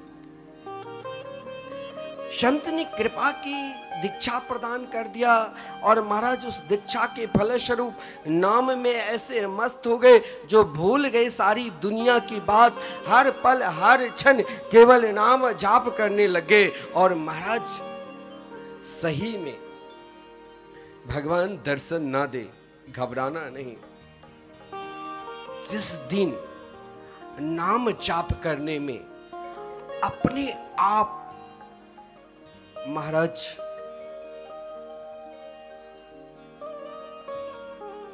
उत्साह जगे, भजन में, नाम में, और नाम में ऐसे खो जाओ, ऐसे खो जाओ, जो अपने आप आंख से अश्रुपात गिरने लग जाए, जिससे आप वाणी के द्वारा पुकारते हैं, महाराज उनकी लीला आपके समीप समक्ष आने लग जाए, उनकी कथा की याद आने लग जाए, उनके रूप माधुरी की याद आने लग जाए, भूल जाए देह सुध, एकमात्र उस परमात्मा के, उस गोविंद के नाम की याद आ रहे हैं, तो मान लेना। बहुत लोग कहते हैं कि मैं कैसे मानूं कि हम भगवान के नाम जाप करते हैं, और कैसे मानूं कि हम नरक में जाए, कि स्वर्ग में जाए, कि साकेत धाम में जाए, कि गोलोक धाम में जाए, कैसे मानूं? ये मान लेना, जिस दिन भजन करते करते अपने आप आंख से अश्रुपात होने लग जाए, कीर्तन गाते गाते अपने आप वाणी अवरुद्ध हो जाए, गला रुक जाए, शरीर में रोमांच आ जाए, मान लेना कि अब अगला जन्म मुझे फिर इस संसार में नहीं आना पड़ेगा। अगला जन्म कहाँ रहोगे? तो हम उस निकुंज बिहारी ठाकुर श्री राधा मोहन बिहारी के नित्य सेवा में हम सहचरी के रूप में रहेंगे। ये नाम का एक फल है, और वही नाम का फल जब देवर्षि नारद जी व्यास जी को सुनाया अपने पूर्व चरित्र कि मेरी माता मर गई, तब भी मेरे आंख में अश्रुपात नहीं। ठाकुर भी अपने नाम की याद में ऐसे मस्त हो जाते हैं जो मैं क्या बताऊं। वही ठाकुर की नाम मैं अब एकांत में पुकारूंगा। महाराज माँ भी मर गई, सब कुछ संस्कार कर दिया, सब कुछ लुटा दिए, चले गए जंगल, और जंगल में जाकर ऐसी आराधना की, ऐसी उपासना की, कुछ अन्य कार्य नहीं किया। एकमात्र सदगुरु के द्वारा जो पवित्र नाम था, मंत्र था, उस मंत्र के सहारे भगवान को प्राप्त कर लिया। और आज व्यास जी के समीप कहा कि व्यास जी इसमें मेरे गुण नहीं, प्रथम गुण संत के और दूसरे गुण नाम के।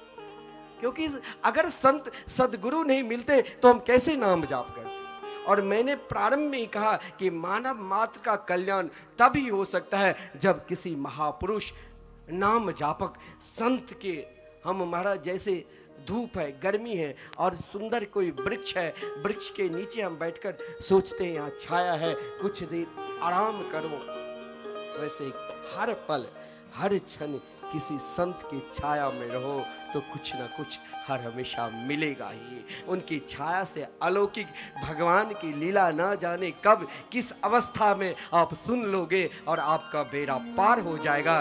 व्यास जी ने समस्त ग्रंथ की रचना कर ली, तब भी शांति नहीं मिले, लेकिन देवर्षि नारद जी ने एक नाम की महिमा सुनाकर व्यास जी को महाराज ऐसे शांति प्रदान करा दी। जो वही कुटिया है, वही आश्रम है, बद्रिका आश्रम में सम्या प्राश नाम के आश्रम, जहां पर अनेक ग्रंथ की रचना कर दी। लेकिन जब भागवत की रचना की तो महाराज भागवत की रचना करने वक्त व्यास जी उन लीला को प्रत्यक्ष देखते थे और अपने लेखनी से महाराज लिखावट और सोचा कोई सदपात्र ऐसे शिष्य मिले जो मुझसे भी अधिक श्रेष्ठ हो, क्योंकि व्यास जी केवल हंस है। हंस के अंदर ये भाव हो सकता है कि ये दूध है कि ये पानी है। महाराज जो दूध ग्रहण कर सकता है और पानी को छोड़ सकता है, लेकिन आदरणीय भगवान सुखदेव जी परम हंस है। क्योंकि जिस समय सुखदेव जी घर द्वार छोड़कर जन्म लिया, सीधे जंगल की ओर प्रस्थान कर रहे थे, उनके पीछे पीछे पुत्रोहम पुत्रोहम की आवाज वृक्ष से सुनाई दी। ऐसे श्रेष्ठ महापुरुष थे, लेकिन मार्ग में जा रहे थे, कुछ अप्सराएं महाराज जल क्रीड़ा कर रही थी। व्यास जी को पुत्र आगे निकला तो यथावत स्नान करती रही, लेकिन व्यास जी को देखकर सब वस्त्र पहने, क्योंकि व्यास जी के अंदर, व्यास जी हंस है। व्यास जी कोई साधारण महापुरुष नहीं, हंस है। क्योंकि लेकिन व्यास जी के अंदर ये भाव था कि ये स्त्री है कि ये पुरुष है, लेकिन भगवान सुखदेव जी के अंदर ये भाव ही नहीं था कि ये स्त्री है कि ये पुरुष है। ऐसे परम हंस भगवान सुखदेव जी, जिसने अरे ऐसे परमहंस के सदपात्र शिष्य भी, यदि शिष्य सदपात्र मिल जाते हैं तो सदगुरु चाहते हैं कि इसे मैं सुंदर सुंदर व्यंजन पुरस्कारी करूं। अनेक प्रकार के व्यंजन रख देते हैं, लो खाओ, यानी अनेक प्रकार की भगवान की लीला आपके समक्ष प्रस्तुत कर देंगे। लो ये लीला लो, ये लीला लो।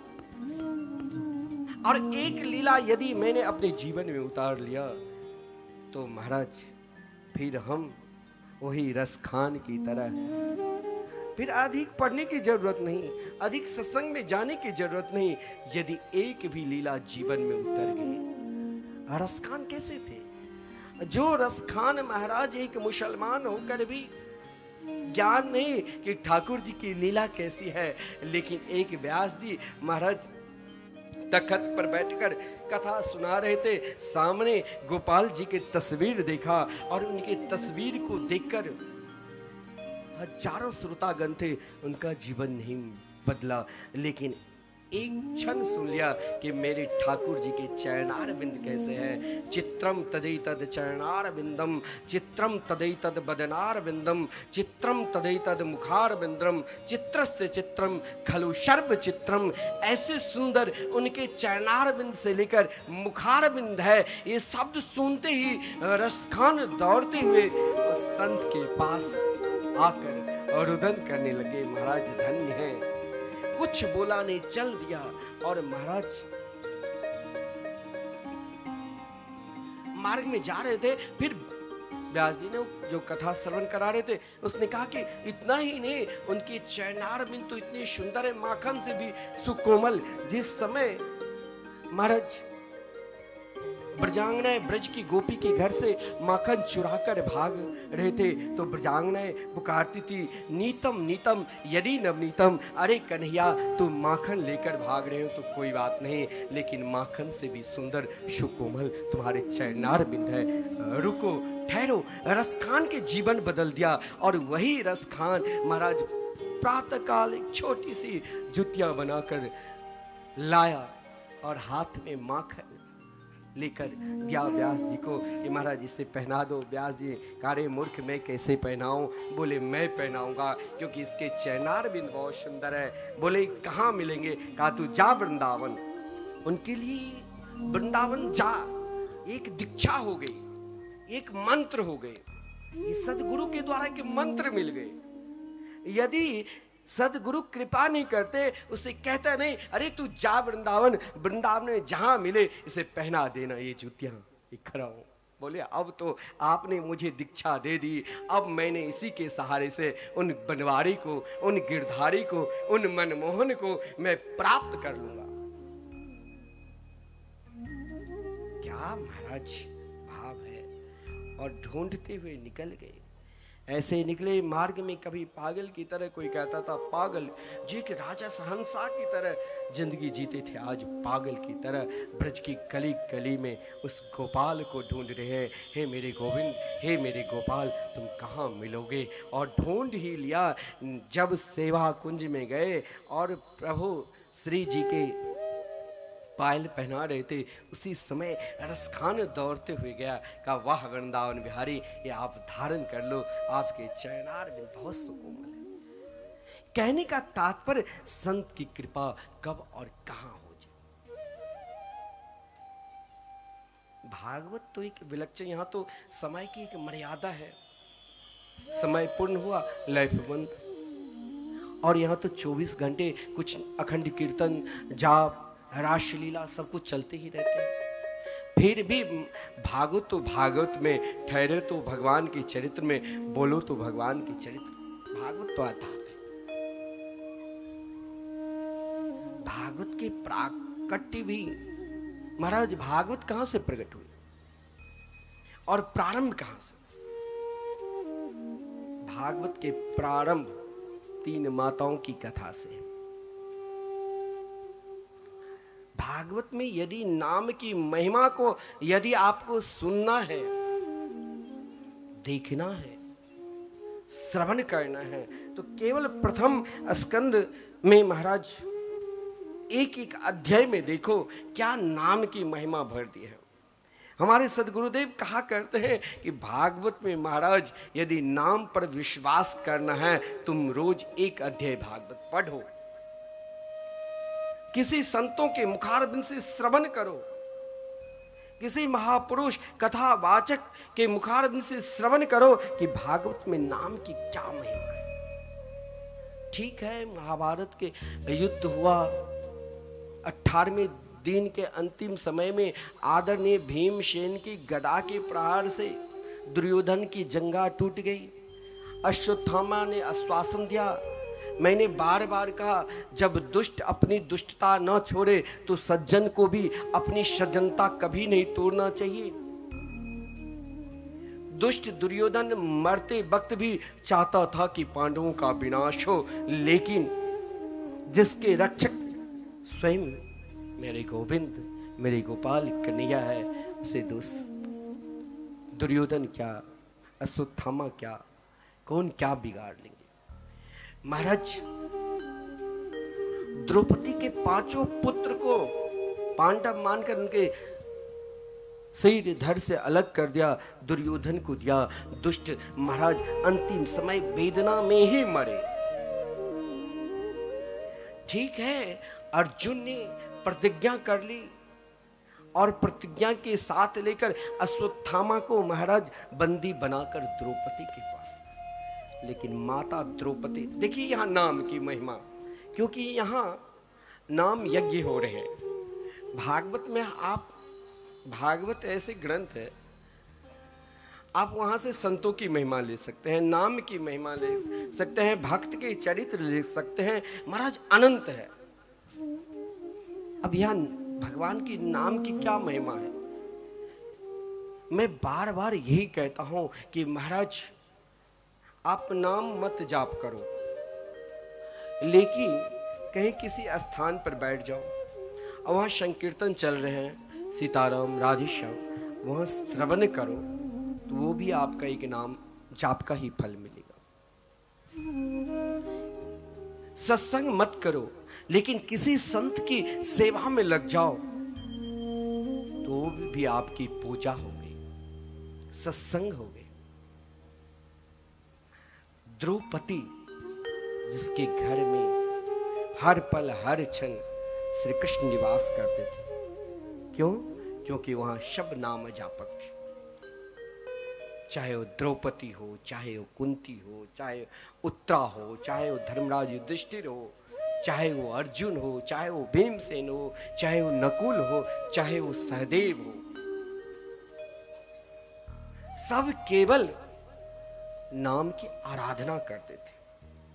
और देखिए उस आराधना की पल, मरे हुए पुत्र को देखकर एक माता दुखी हो जाती है, वेदना से महाराज कुहरती रहती है।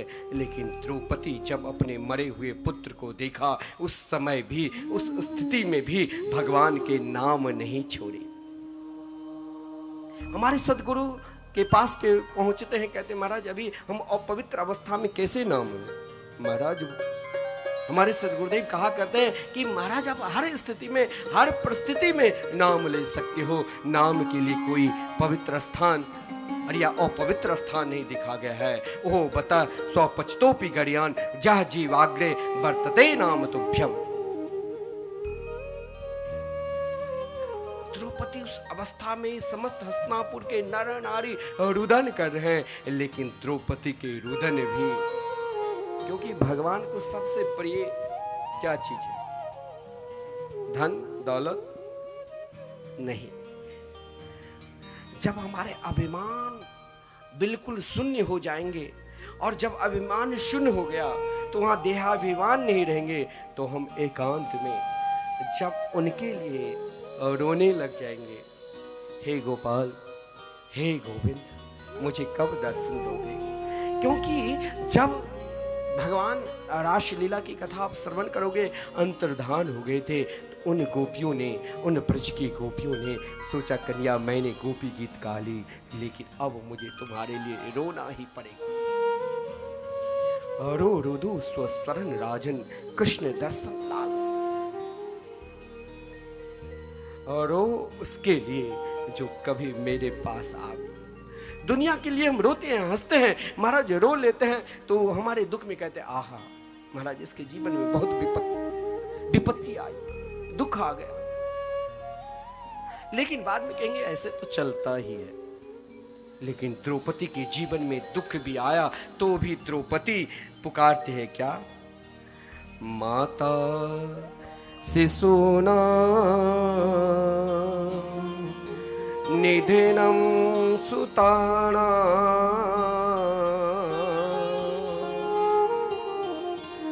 निशम्य घोरम परितप्यमाना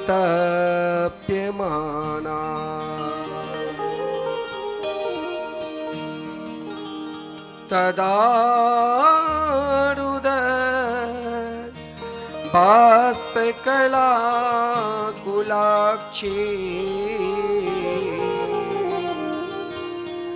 ताम सांत्वयन्ना किरीटिमाना। मीठे माले।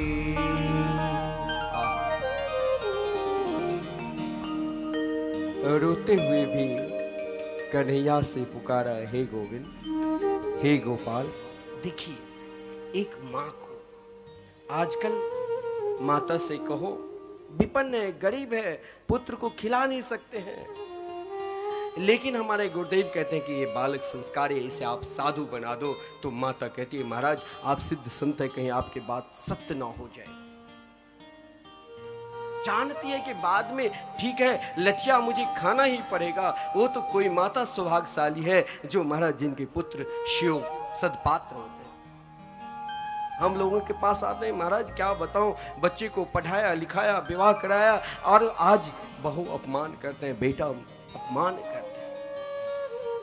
और वही राष्ट्र कल्याण के लिए, देश कल्याण के लिए, समाज कल्याण के लिए एक नाम जापक संत निकल जाए तो दुनिया उन्हें नमन करने लगे।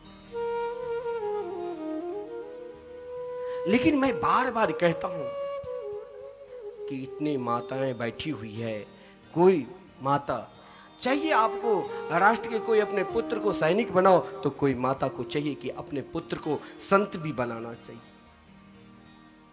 हो सकता है महाराज कोई संत बनते बनते आ भी जाए, लेकिन कोई उसी में से 100 में से एक भी निकल गया तो इस राष्ट्र का, इस देश का, समाज का महाराज ऐसे बदल देंगे जैसे हमारे पूज्य सदगुरुदेव ने बदल दिया।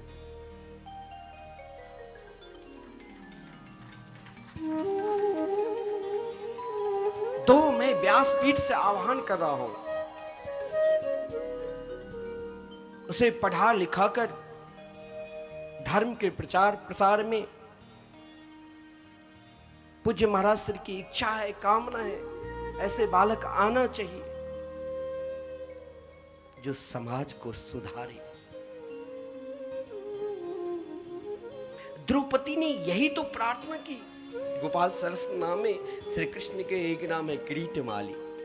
हे मेरे गोपाल, हे मेरे गोविंद, मैं जानती हूं मैं एक नाम जापक हूं। नाम जापक के अंदर वो विश्वास रहता है कि हमसे कोई गलती होगी, अगर होगी तो कहीं ना कहीं कन्हैया मेरी रक्षा करेंगे। द्रौपदी ने कहीं ना कहीं लगता है मेरे पुत्र से ही गलती हुई है, इसीलिए कन्हैया से यही प्रार्थना की कि अगर महाभारत के युद्ध में राष्ट्र के लिए शहीद हो जाता, तो कहा गया है जो कोई शहीद होता है देश के लिए तो उनके लिए वही स्थान मिलता है जो श्रेष्ठ परम धर्म है, जो एक सिद्ध श्रेष्ठ नाम जापक को जो स्थान मिलता है, वही जो इस देश के लिए शहीद होते हैं उन्हें भी वही स्थान। लेकिन इसने महाभारत के युद्ध में शहीद नहीं हुआ। हे मेरे गोविंद, अगर द्रौपदी जैसे नाम जापक प्रार्थना करती कि गोविंद मेरे पुत्र को जिंदा कर दो, तो भगवान को जिंदा करना पड़ता। कहा नहीं प्रभु, वो कहीं चाहे स्वर्ग में रहे चाहे नरक में मिले, जहां रहे वहां एक क्षण के लिए। हे मेरे गोपाल, मैंने यदि भजन की है तो मेरे पुत्र को सत्संग मिल जाए। देखिए सत्संग की क्या महिमा है। और वही द्रौपदी, जब अर्जुन ने अश्वत्थामा को पकड़कर लाया, अश्वत्थामा सिर झुकाकर द्रौपदी माता के समीप है, लेकिन द्रौपदी देखिए कितनी दयालु कृपालु है। द्रौपदी ने अर्जुन से कहा, क्या मुच्यताम ऐसा ब्राह्मणो नित्राम गुरु, आप क्या कर रहे हो? ये आपके सदगुरु के पुत्र है। गुरु के स्थान में कोई भी बैठे उससे मानना चाहिए। गुरुवत गुरु पुत्रेषु, आप उस पीठ को नमन कर रहे हो, आप व्यक्ति विशेष को नमन नहीं कर रहे हो। जिस परंपरा से वो पीठ चल रहा है, जिस परंपरा के हम हैं, आप उस पीठ को नमन कर रहे हो, उस स्थान को नमन कर रहे हो। जिस स्थान में बड़े बड़े भगवान हंस सनकादिक अनेक आचार्य हुए, उस स्थान को हम नमन कर रहे हैं, उस पीठ को नमन कर रहे हैं। हम कभी कोई विशेष व्यक्ति को नमन नहीं कर रहे।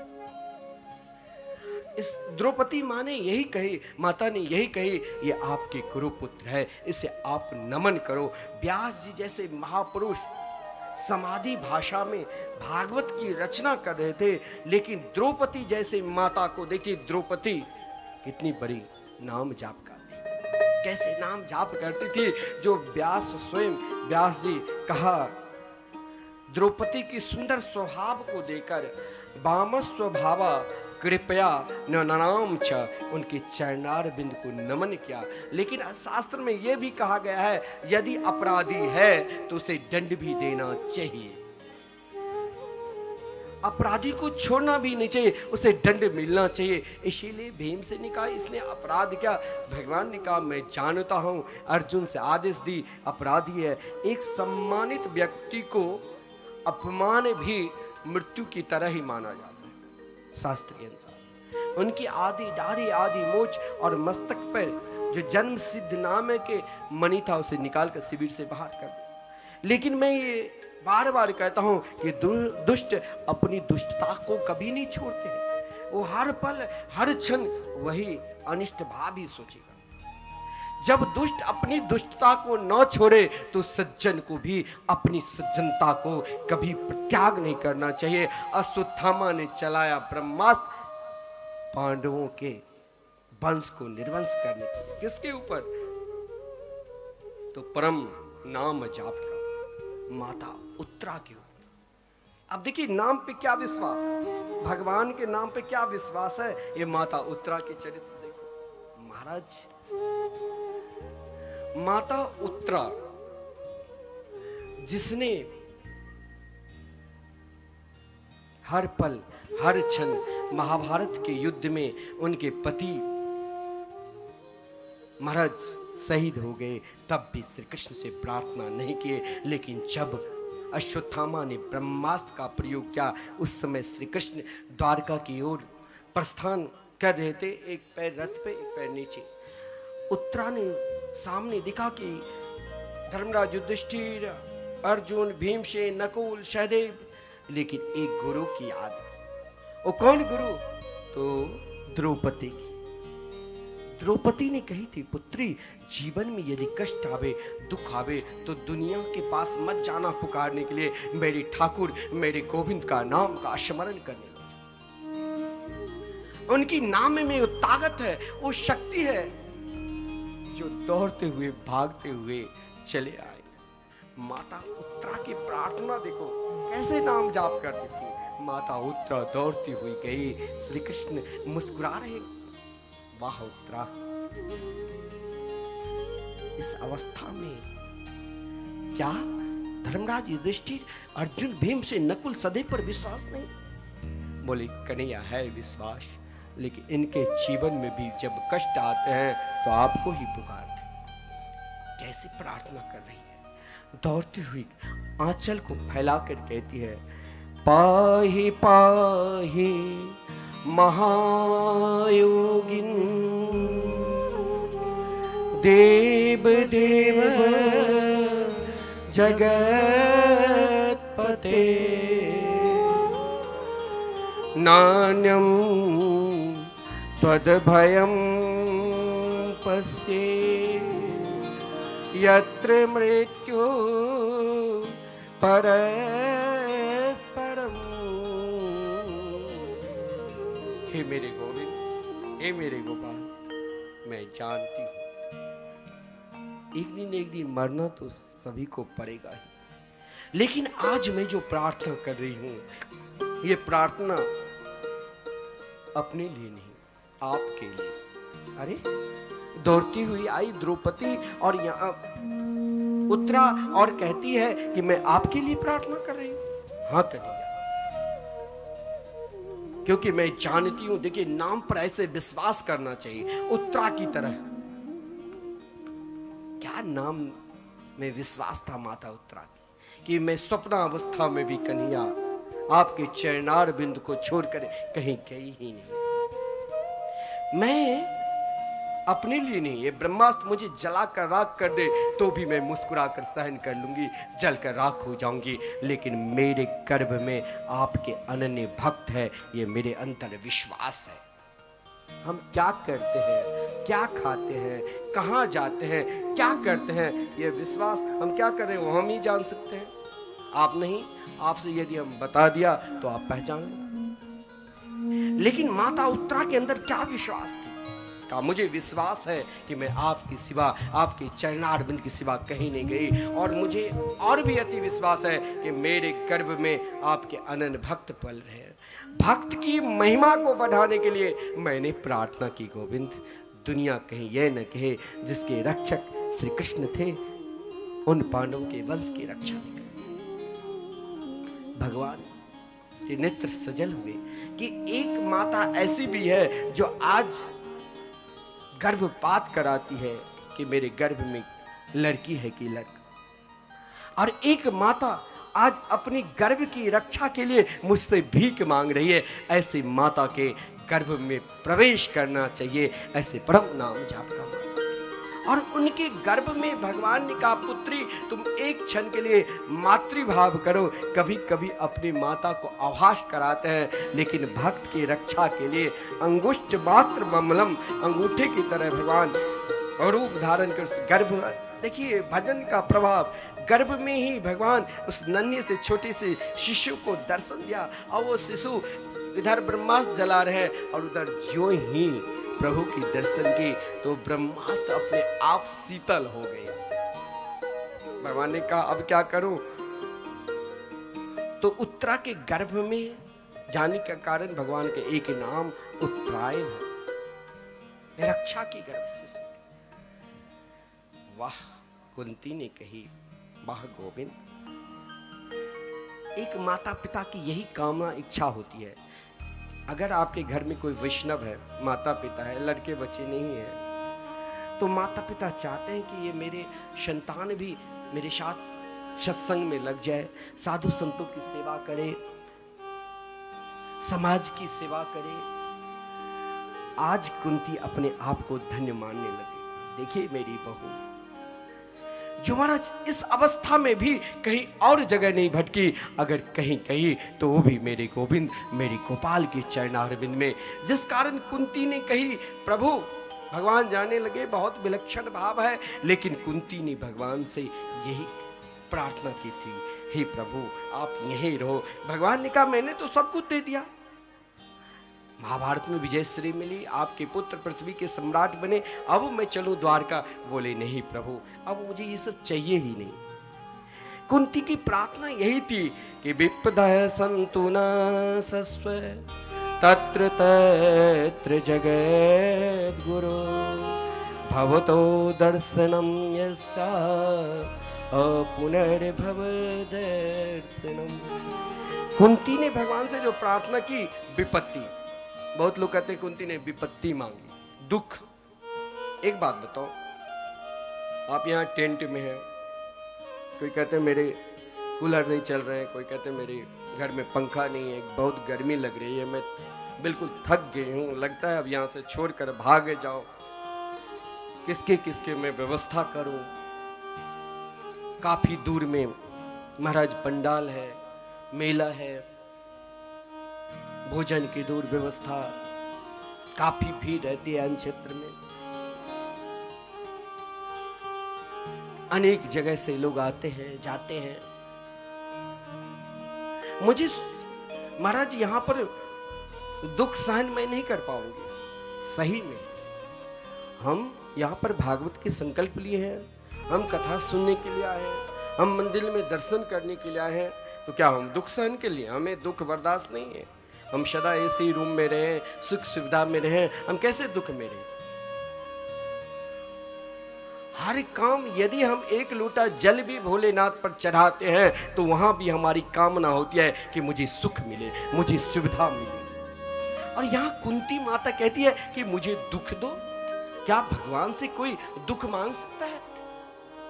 दुख मांगने की कोई चीज है? लोग तो चाहते स्वप्न में भी मुझे दुख ना आवे। तो क्या कुंती दुख मांग रही थी? कि मुझे विपत्ति चाहिए, नहीं। और वो भी ऐसी विपत्ति, भागवत में लिखा है शाश्वत सदा बनी रहे। अरे महाराज, ऐसी विपत्ति जो सदा बनी रहे।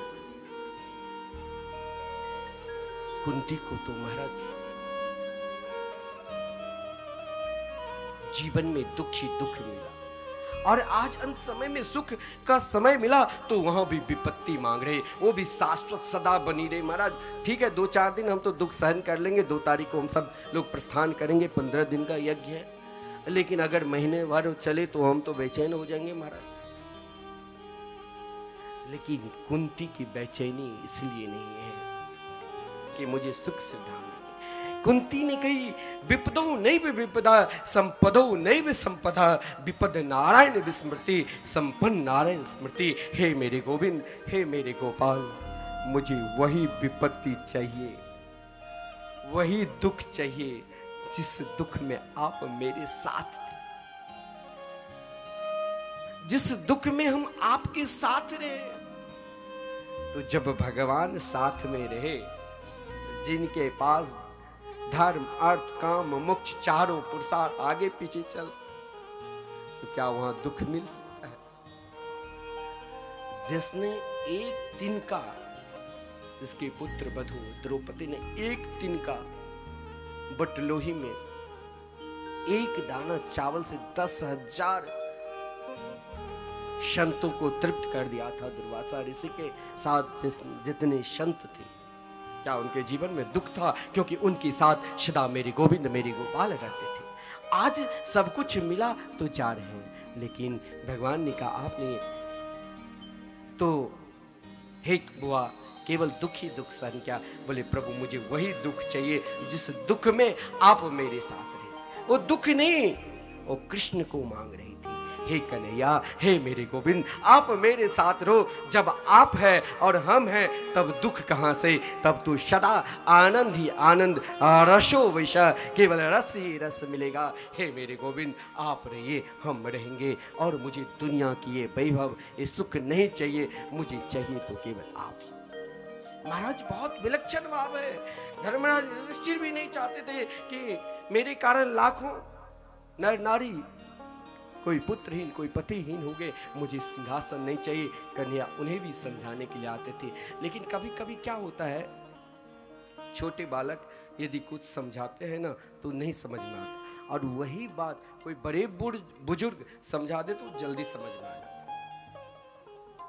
आज क्योंकि वो युधिष्ठिर के अंदर एक वात्सल भाव था, आज युधिष्ठिर के वात्सल भाव के कारण प्रभु ने जो उपदेश दिया, यहाँ जीव गोस्वामी कहते हैं कि ये सब भागवत की प्रागट की भूमिका बन रही है। भगवान चाहते थे कि यही बात एक संत की महिमा को और अधिक बढ़ाओ, ताकि उनकी महिमा को सदा गुणगान लोग करें कि अंत समय में संत का क्या उपदेश होते हैं। इसलिए प्रभु जैसे हम भगवान की याद करते हैं, वैसे भगवान भी हमारी याद करते रहते हैं। महाराज आज मेरे गोविंद पितामह भीष्म की याद कर रहे हैं, जो पितामह भीष्म बाण की सज्जा पे 54 दिन से पड़े हुए हैं, जहां लाशों की ढेर है, दुर्गंध आ रही है, वहां पर भी पितामह भीष्म, देखिए विश्वास, देखिए संबंध, देखिए समर्पित, वहां भी एक विश्वास था कि कन्हैया मिलेंगे, एक संबंध था, हे गोपाल मैं आपका हूं, आप हमारे हैं, एक विश्वास देखिए, और एक संबंध और एक समर्पित, गोविंद जरूर आएंगे।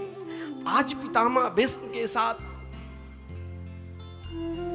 केवल एक नहीं, कृष्ण नहीं, बहुत लाखों साधु संत, पांडव,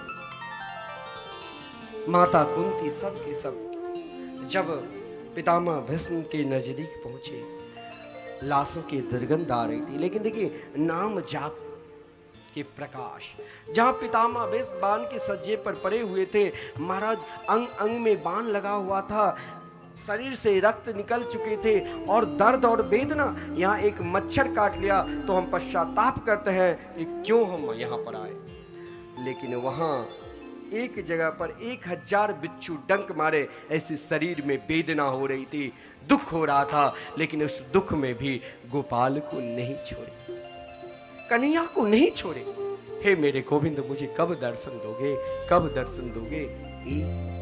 मात्र उत्तरायण की प्रतीक्षा कर रहे थे। एक बात ध्यान देना, संत को उत्तरायण और दक्षिणायन जो एक नाम जापक है, उसे कुछ नहीं बिगाड़ पाएंगे। लोग कहते हो दक्षिणायन में यदि कोई मरता है तो उसे सदगति नहीं होती, लेकिन उत्तरायण, उस उत्तरायण को जो जिसने उत्तरा के गर्भ में जाकर रक्षा की परीक्षित को, उस प्रभु की याद कर रहे थे।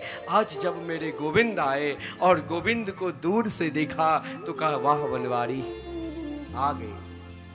हे भक्त वत्सल, हे प्रभु आओ मेरे नजदीक। जब भीष्म पितामह ने देखा, देखिए नाम में क्या ताकत है।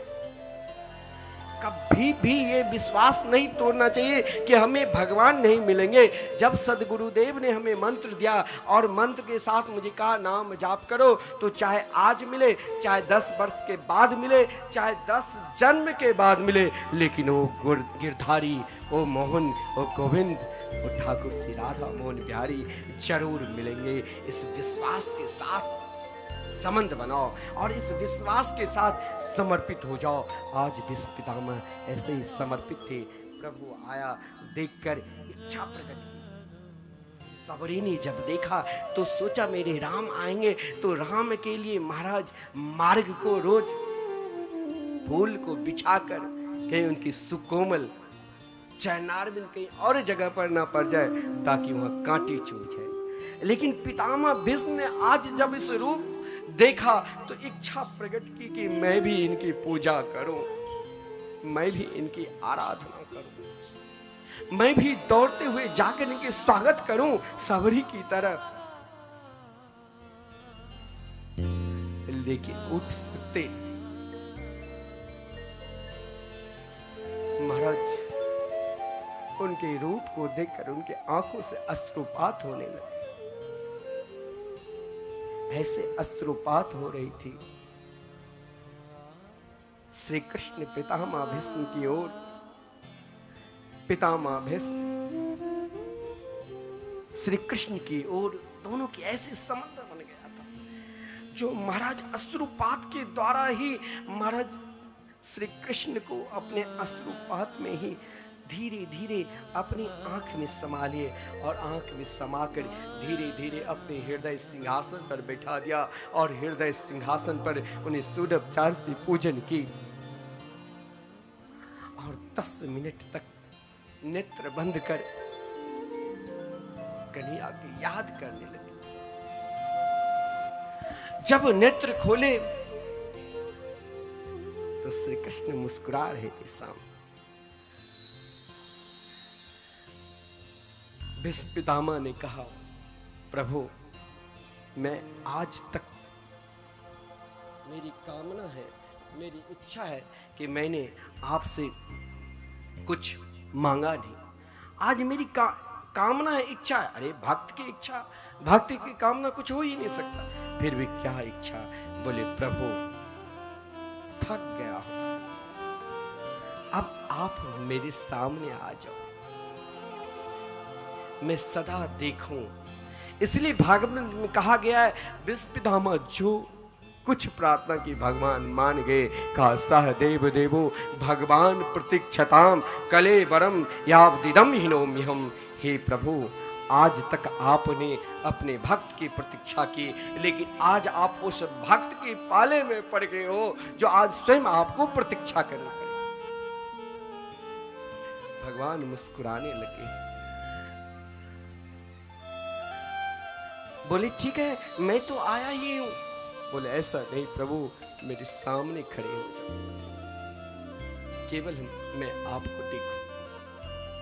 और देखिए कभी अपनी निष्ठा, अपनी उपासना नहीं छोड़ना चाहिए।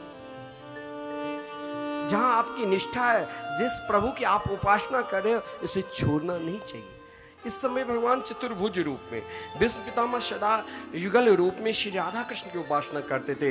इसलिए भगवान से कहा मेरी आकांक्षा है कि मेरी जो निष्ठा युगल भाव की है उस रूप में आ जाओ। तुरंत भगवान ठाकुर श्री राधा मोहन बिहारी के रूप में होगी।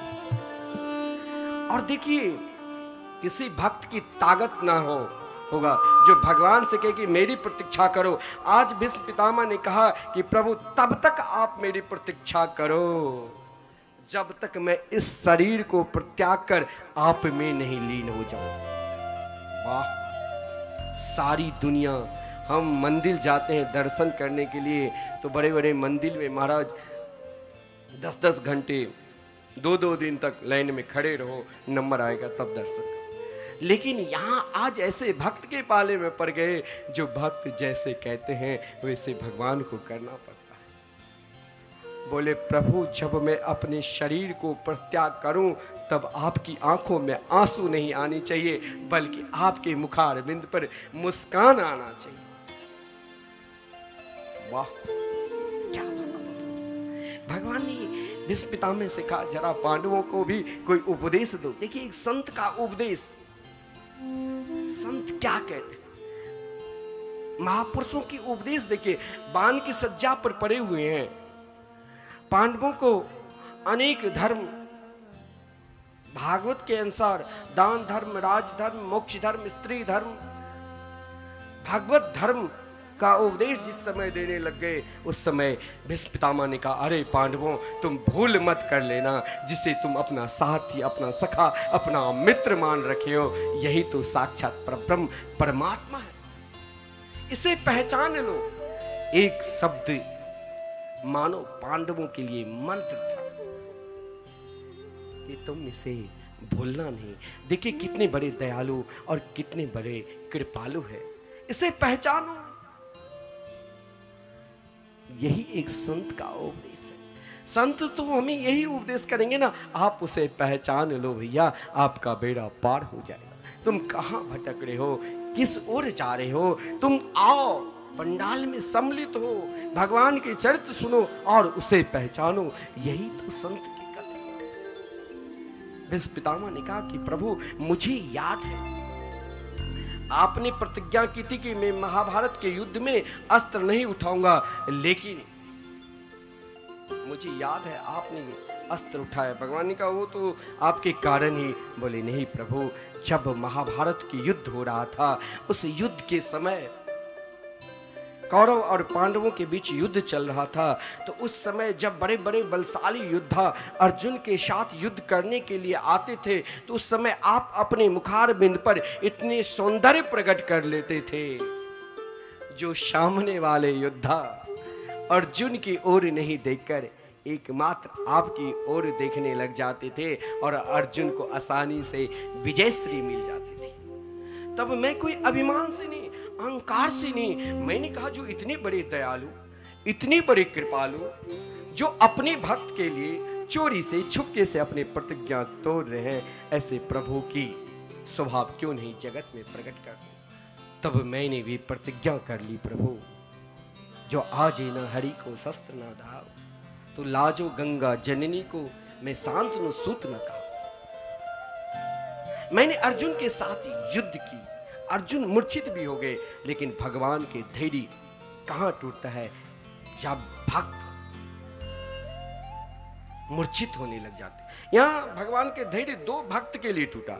एक भीष्म पितामह की प्रतिज्ञा, क्योंकि भीष्म पितामह ने प्रतिज्ञा की थी कि आज प्रभु को अस्त्र उठाकर जगत में इनके स्वभाव को प्रकट करा दूं कि कितने बड़े दयालु और कितने बड़े कृपालु है। और एक भक्त अर्जुन मूर्छित हो रहे थे, भीष्म पितामह के विशाल बाण से महाराज अर्जुन जैसे भक्त विदीर्ण हो गए थे, तो भगवान ने टूटे हुए रथ की पहिया उठाकर भीष्म पितामह पर दौड़े। महाराज जैसे एक सिंह गर्जना करते हुए सियार को झपटते हैं, उसी प्रकार। लेकिन भीष्म पितामह मुस्कुराते हुए रख दिया धनुष्मान का, आओ प्रभु, अब आप चाहो तो मुझे मारो, आप चाहो तो मुझे बचाओ। मैंने आपके स्वभाव दुनिया में प्रकट कर दी, जो आप कितने बड़े दयालु, कितने बड़े कृपालु हो।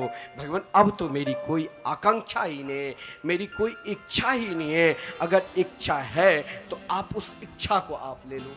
भगवान कैसे आपकी इच्छा के लेंगे? आपकी इच्छा तो अनंत है। हम नाम जाप करते हैं, लेकिन हमारी अंदर अनेक इच्छा है। अब पहले उस इच्छा की पूर्ति होगी, चाहे इस जन्म में हो जाए, चाहे अगला जन्म में हो जाए, चाहे इसके लिए मुझे 100 बार आना पड़े। भगवान तो दर्शन जरूर देंगे, लेकिन हमारी अंदर जो इच्छा है, हमारे अंदर जो कामना है, पहले उस कामना की, पहले उस इच्छा की पूर्ति करते हैं। कभी ये नहीं विश्वास तोड़ना चाहिए कि भगवान हमें दर्शन नहीं देंगे, हमारे साथ इच्छा है, जुड़ा हुआ है। तो पहले भाई आपके पास जितने दूत भूत है, उनकी इच्छा, उनकी कामना को पूर्ण करेंगे, तब ना आगे बढ़ेंगे। लेकिन भीष्म पितामह ने कहा, प्रभु इति मति रूप कल्पिता भी तृष्णा भगवती शाश्वत पुंग गवे भी भूमनि स्व सुख मुप गते क्वचित विहर तुम प्रकृति मुपे युषि यद भव प्रभाव। हे प्रभु, मेरी इच्छा, मेरी मति केवल आपके चरणारविंद में लगे। अब यहाँ पर प्रश्न उठता है कि भीष्म पितामह की मति बुद्धि क्या शुद्ध हो सकता है? वितृष्णा हो सकता है? जिसने कौरवों के पक्ष में युद्ध किया, बोले हाँ, कौरवों के पक्ष में इसीलिए युद्ध किया ताकि श्री कृष्ण को सदा दर्शन करो। उनके अंदर किसी प्रकार की तृष्णा थी ही नहीं। जब तृष्णा समाप्त हो जाएगी जिस दिन, उसी दिन कन्हैया मिल जाएंगे। लेकिन ये तृष्णा समाप्त होने ही वाली नहीं है। हम मन में सोचते हैं, मन में ना जाने दिन में लाखों अनेक प्रवृत्तियां, इच्छा जगते हैं, उठते हैं, इच्छा जगते हैं, उठते हैं। जिस दिन एक इच्छा हो जाएगी, हम नाम जाप कर रहे हैं और मेरे गोविंद दर्शन देंगे, क्योंकि मेरे नाथ केवल वही है, दूसरा कोई नहीं है। जिस दिन ये भाव हो जाएगा कि मेरे नाथ केवल आप हो, मेरा नाथ तो हो, हम केवल आपके ही सहारे हैं, ये जिस दिन पुकारोगे, उस दिन केवल भक्त और भगवान के साथ संबंध जुड़ जाएंगे। हम लोग भी पुकारे, कैसे पुकारे? वो प्यारे मोहना पलक ढांप तो हिले हो, ये ना मैं देखूं गैर को, ना तो है देखन गए हो।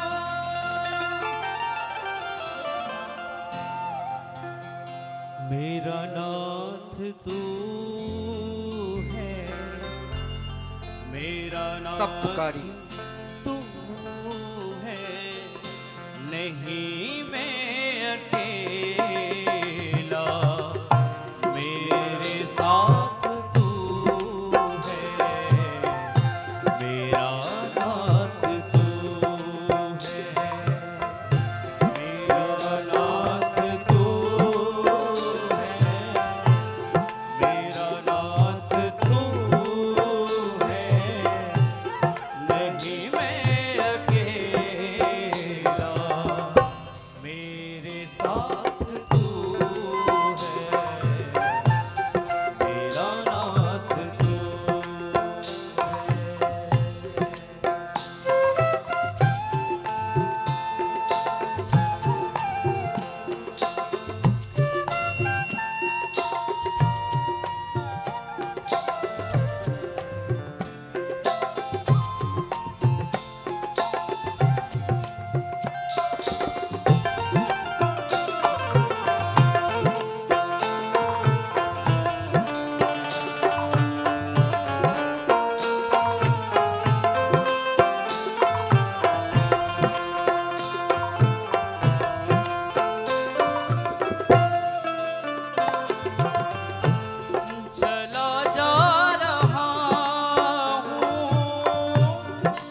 एक बार दोनों हाथ उठा करके श्री राधे जय हो।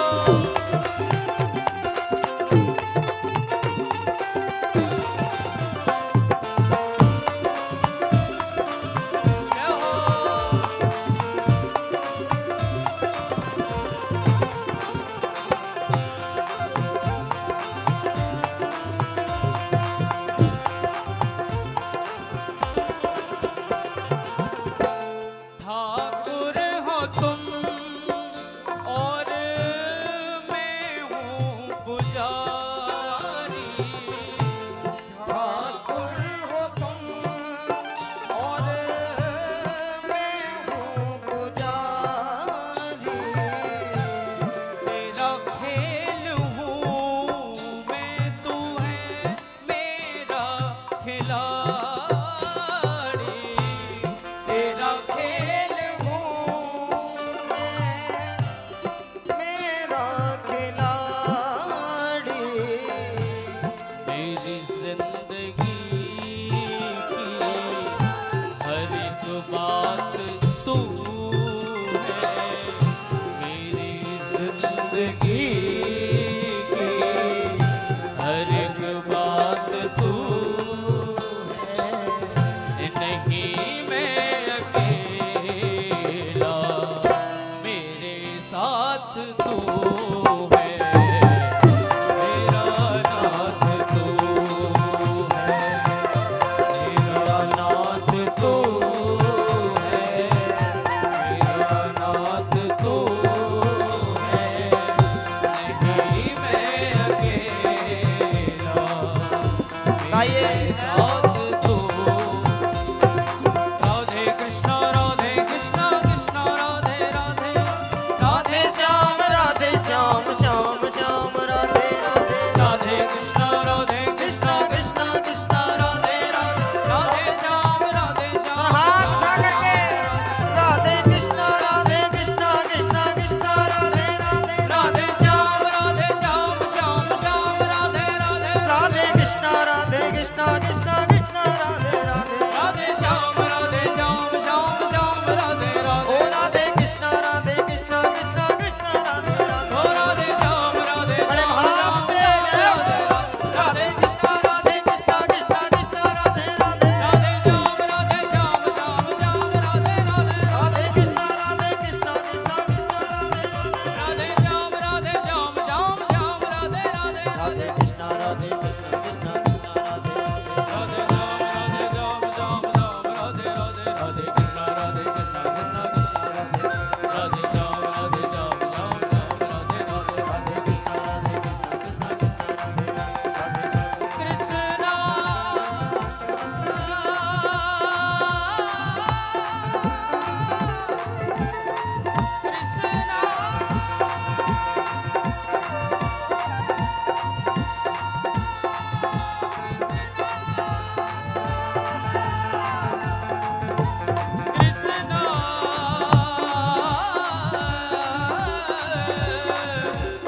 कृष्णा जय जय श्री राधे।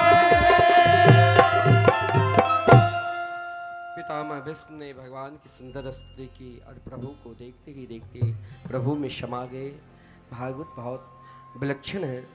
इसके दो शब्द हमारे शर्मा जी आप सभी को आश्रम के विषय में सुनाएंगे। कुछ लोग जो सदस्य बने हैं उनके नाम भी पुकारेंगे और जिसको बनना है वृंदावन में संकीर्तन और अन्य क्षेत्र में आपके नाम से एक संत का शाल में महाराज भोजन चलता रहेगा और युगल नाम महामंत्र संकीर्तन बहुत लोग 15 दिन के 1500 रुपया देकर एक साल के बने। अब आजीवन के लिए मात्र 21,000 शिव शर्मा जी आप लोगों को बताएंगे, फिर आगे हम लोग प्रसंग में चलेंगे। जय जय श्री राधे।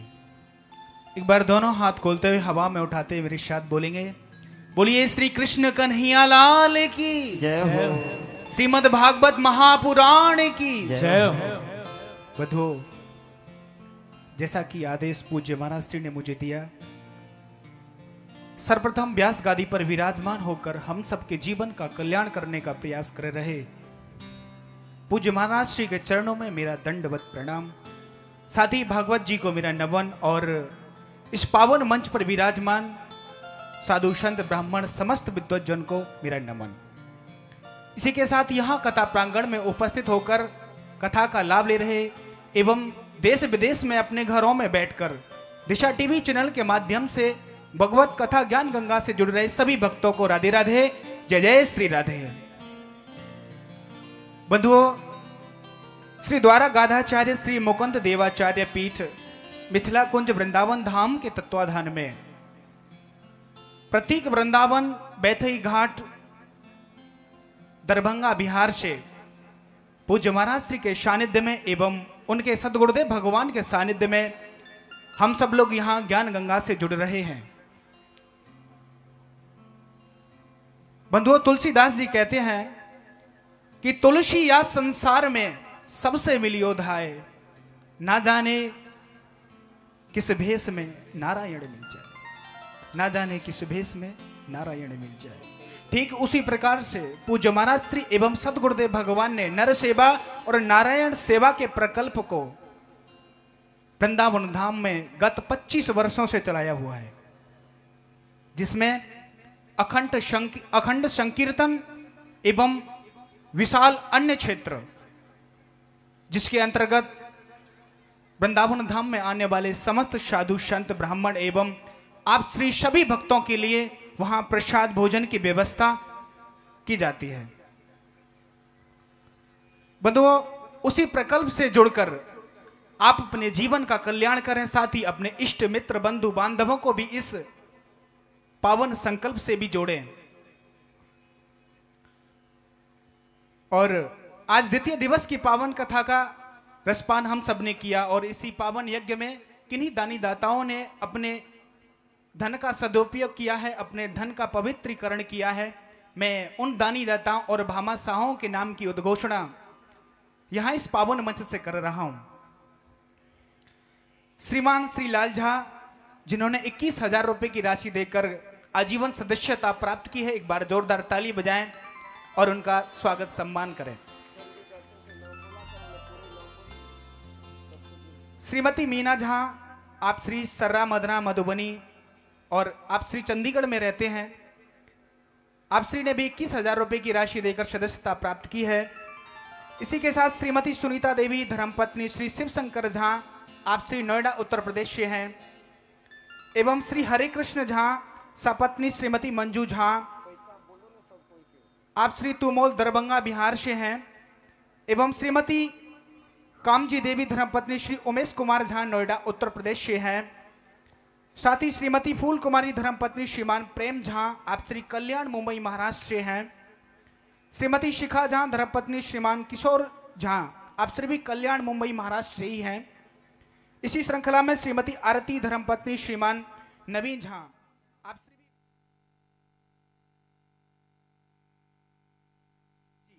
पिताश्री राधेश्याम चौधरी जी, जो कि लगमा दरभंगा से हैं, एवं इसी श्रृंखला में श्रीमान अजय झा मुंबई से हैं। एवं 2 गुप्तदान आज हमें इस द्वितीय दिवस के पावन यज्ञ में 21,000 रुपए की धनराशि के साथ आजीवन सदस्यता को प्राप्त करते हुए पूज्य महाराज श्री के इस संकल्प में सहयोग दिया है। मैं चाहूंगा एक बार जोरदार तालियां बजाकर उन सबका स्वागत बंदन अभिनंदन करेंगे। एवं कथा प्रांगण में उपस्थित सभी भक्तवृंद तथा टीवी चैनल के माध्यम से देख रहे सभी ठाकुर जी की कथा के रसिक जनों से भी मैं इस पावन मंच से खुले दिल से आह्वान कर रहा हूं, आइए आप सब और हम सब मिलकर पूज्य महाराज श्री के इस संकल्प को, इस प्रकल्प को आगे बढ़ाएं और इस पुनीत कार्य में भागीदार बन के अक्षय पुण्य के भागीदार बने, अक्षय पुण्य प्राप्त करें एवं अपने जीवन का कल्याण करें। जय जय श्री राधे, जय जय श्री श्याम, बोलिए श्री कृष्ण कन्हैया लाल की जय, सदगुरुदेव भगवान की जय। आइए कथा में प्रवेश करें। जय जय श्री राधे। पूज्य सदगुरुदेव के संकल्प है जो वृंदावन धाम में मिथिला कुंज, जहाँ पर अखंड युगल नाम महामंत्र अहर्निशम। कोई अष्टजाम करते हैं तो मैंने अष्टजाम किया, कोई नवाह कर लेते हैं तो मैंने नवाह कर ली। और जहाँ 25 साल से अहर्निशम और सदा कीर्तन चलते रहे, जिसके लिए महाराज पहले कम खर्चा में हो जाता था, आज अधिक समय के कारण समय बदला तो लोग भी बदले। पहले 500 से चालू हुआ था, आज उनके जो संकीर्तन में करते हैं उसे 5000 रुपया दिया जाता है हर मासी। तो पूज्य गुरुदेव ने कहा कि लोगों को जुड़ो इससे, ताकि आश्रम पर कोई जाए तो वो भूखे ना लौटे। कोई परिक्रमार्थी हो, क्योंकि उनका उद्देश्य ही है यहाँ पर हजारों 10,000 जो भी लोग बैठे, लाखों आ जाए तो भी उनमें वो भजन की प्रताप है, सबके भोजन मिलता है। उसी प्रकार महाराज जी के कल्प चल रहे हैं, जो कल्प के अनुसार कोई भी वृंदावन मिथिला कुंज से जुड़े, वहाँ पर आश्रम में रहे। जो सदस्य बनते हैं उनके रहने के लिए भी 3 दिन की व्यवस्था आश्रम में, और उनके लिए महाराज वहाँ पर एक बहुत सुंदर, जहाँ पर कीर्तन चल रहे हैं वहीं पर उनका नाम लिखा जाएगा कि ताकि इसने संकीर्तन में सहयोग की, यहाँ की सदस्य बने मिथिला कुंज के। आज मैंने प्रातःकाल भजन के समय ही सोचा कि मैं अपने लोगों से ही प्रार्थना पहले करूं। 5 स्विच कॉटेज में गया, जिससे कहा सब अपने नाम लिखाए कि 21,000 कुछ नहीं है। मैंने कहा जब आपके पास हो, आप वृंदावन मिथिला कुंज जो ट्रस्ट है उसमें आप भेज देना, ताकि वही धन से संकीर्तन और अन्य क्षेत्र चलते रहे। क्योंकि उसमें ऐसी व्यवस्था है कि आपके द्वारा जो वहाँ ट्रस्ट में जो भी पैसा जाएंगे उसे कोई निकाल नहीं सकता है। पूज्य गुरुदेव ने ऐसी व्यवस्था की है, उनके ब्याज से आश्रम की व्यवस्था चलती रहेगी। और भी जहाँ भी उनकी शाखा है, जैसे प्रत्येक वृंदावन बत्थे जहाँ भी मंदिर है, उनकी वहाँ से सारी व्यवस्था चलती रहेगी। जिस कारण आप सब दिए हैं सदा, हर हमेशा हम लोग पूज्य गुरुदेव आप सबके पास ही, कोई भी उत्सव कोई भी कार्य की आप सबके पास आए हैं। तो जो संकीर्तन के 1500 रुपया साल में देते हैं, वो एक बार यदि 21,000 जमा कर दिया तो आजन उनके सदस्य हो जाएंगे। इसीलिए आप सभी को यदि लिखाना है तो पूज्य महाराज श्री जहाँ पर विराजमान रहते हैं वहाँ भी जाकर लिखा सकते हैं। वहाँ कमलेश जी हमारे हैं जो नाम लिखते हैं। यहाँ पर भी हिमांशु से, हमसे, और भी हमारे पंडित जी है, किसी से संपर्क करके आप नाम लिखा सकते हैं। और इस संकीर्तन में ये विश्वास रखना चाहिए कि हमारे, आप कभी भी जाओगे वहाँ पर जो भी आता है वो देखकर आश्चर्यचकित हो जाते हैं कि 25 साल से इस प्रकार अहर्निशम कीर्तन करना महाराज कोई साधारण बात नहीं है। अहर्निशम रात्रि दिवा, वहाँ युगल नाम महामंत्र आपके नाम से एक दिन भी हो गया तो आपके लड़के बच्चे पूरे परिवार मरणोपरांत भी आपके नाम से वहाँ कीर्तन चलता रहेगा। ये विशेषता है। आपके नाम से एक ही रोटी कोई संत ने ग्रहण कर लिया। अब ये नहीं कि भाई मैं बहुत विशाल भंडारा करूं, एक ही रोटी आपने दान कर ली और कोई महापुरुष ग्रहण कर लिया तो आपके लिए तो सदा के लिए अनेक जन्म के लिए रोटी मिलती रहेगी। इसीलिए इस योजना में हमारी इच्छा है कम से कम 1000 लोग जुड़े, ताकि मिथिला कुंज के परिवार इतने विस्तार हो जाए, ताकि कोई भी उत्सव कहीं भी समाज के कार्य में भी हम लोग आगे बढ़कर इस योजना से आगे बढ़ावे। कई लोग ने कहा कि ये योजना सदा चलते रहे, जिस कारण कथा हो रही है। आप सब भी इसमें सहयोग करना। भागवत तो अपूर्व है। भागवत में विदुर जी जैसे महात्मा, जिसने धृतराष्ट्र को, देखिए संत की कृपा, जो धृतराष्ट्र 100 पुत्र मर गए तब भी उनके अंदर मोह नहीं गया, मोह नष्ट नहीं हुआ। महाराज धृतराष्ट्र ने विदुर जी जैसे महात्मा से कहा भीमसेन हमारे हैं, लेकिन संत चाहे तो उपदेश देकर वैराग्य करा सकते हैं, संत चाहे तो धक्का देकर वैराग्य करा सकते हैं। सोचा कि धृतराष्ट्र के अंदर इतने मोह है, मोह से ग्रसित व्यक्ति को धक्का देकर वैराग्य कराऊं। संत की धक्का और परिवार की धक्का में अंतर है। घर संत ने धक्का दिया तो ऐसी धक्का दी जो धृतराष्ट्र महाराज रात्रि के समय ही विदुर जी के साथ कहाँ गए तो हरिद्वार सप्त सरोवर, और वहाँ पर श्री कृष्ण की आराधना करते करते श्री कृष्ण को प्राप्त कर लिया। एक परिवार में यदि धक्का देकर घर से निकाल देते हैं तो बोलते हैं कि जा चलो वृंदावन। और महाराज जब वृंदावन आश्रम पर कोई पहुंचता है, बहुत लोग, मैं नाम नहीं लूंगा, 1 से 2 महीने रह गया तो भेष भी धारण कर लेते हैं। अब कहते हैं मैं साधु बन गया, अब मैं कहता हूँ तुम घर भी जाओगे, बोले नहीं। लेकिन महाराज भंडारा हुआ, भंडारे के पैसे जमा कर तुरंत मोबाइल खरीद लेगा और मोबाइल रखा रहेगा हाथ में। किसी से मैं कहता हूँ तुम गौ सेवा करो, तुम मंदिर में झाड़ू ही लगाओ, कुछ तो करना पड़ेगा। बिहारी जी के दर्शन करने के लिए जाते हैं, आते ही मोबाइल चेक करेगा कोई बेटा तेटा फोन किया कि नहीं, और मोबाइल देखेगा। महाराज यदि उनके बेटा आ गया तो मानो उसे बिहार जी मिल गए, ब्रह्मानंद के सुख प्राप्त कर लेता है। और बेटा से कहता है अब तो मैं नहीं जाऊंगा, यही रहूंगा। लेकिन मन में इच्छा होती कब जाऊं, जल्दी जाऊं। हमसे भी कहते महाराज दंडवत, मैं अभी आ रहा हूं। और जब पहुंच गया बोले अब तो चैन से हूं, अब तो मैं इसे भयभीत कर दिया कि अब तुम कुछ कहोगे तो मैं तुरंत दौड़कर चला जाऊंगा, तेरे बच्चे को अब मैं नहीं गोद में लूंगा। ये एक धक्का वाली बैराग घर से हुआ तो उसमें नहीं बैराग होता, लेकिन यही धक्का वाली बैराग में यदि कृष्ण प्रेम जन बैराग कोई संत के माध्यम से उत्पन्न हो जाए तो मेरे गोविंद अवश्य मिल जाएंगे। जैसे धृतराष्ट्र को विदुर जी ने धक्का वाली बैराग। भागवत में बहुत विलक्षण भाव है। महाराज श्री कृष्ण जब अपने दिव्य धाम को चले गए, महाराज अर्जुन ने धर्मराज युधिष्ठिर को जब कहा, कुंती श्री कृष्ण की याद में एक क्षण भी नहीं ठहरी, अपने पंच भौतिक शरीर को त्याग कर श्री कृष्ण में मिल गए। महाराज पांडवों भी परीक्षित को राज्याभिषेक देकर जंगल चले गए और महाराज सब श्री कृष्ण को प्राप्त कर गए, स्वर्गारोहण किया था। परीक्षित भी विवाह के पुत्र भी हुआ, 4 पुत्र, सबसे बड़े पुत्र का नाम जन्मेजय। लेकिन परीक्षित भी अपनी परंपरा के अनुसार ही, जैसे धर्मराज युधिष्ठिर की परंपरा थी वैसे महाराज परीक्षित भी अपने समाज को बहुत सेवा शुश्रूषा की। लेकिन महाराज बाद में एक दिन दिग्विजय करने के लिए निकले, लेकिन देखा एक पैर पर गौ, बैल और दुबली पतली गौ को किसी दुष्ट ने उसे मार दिया।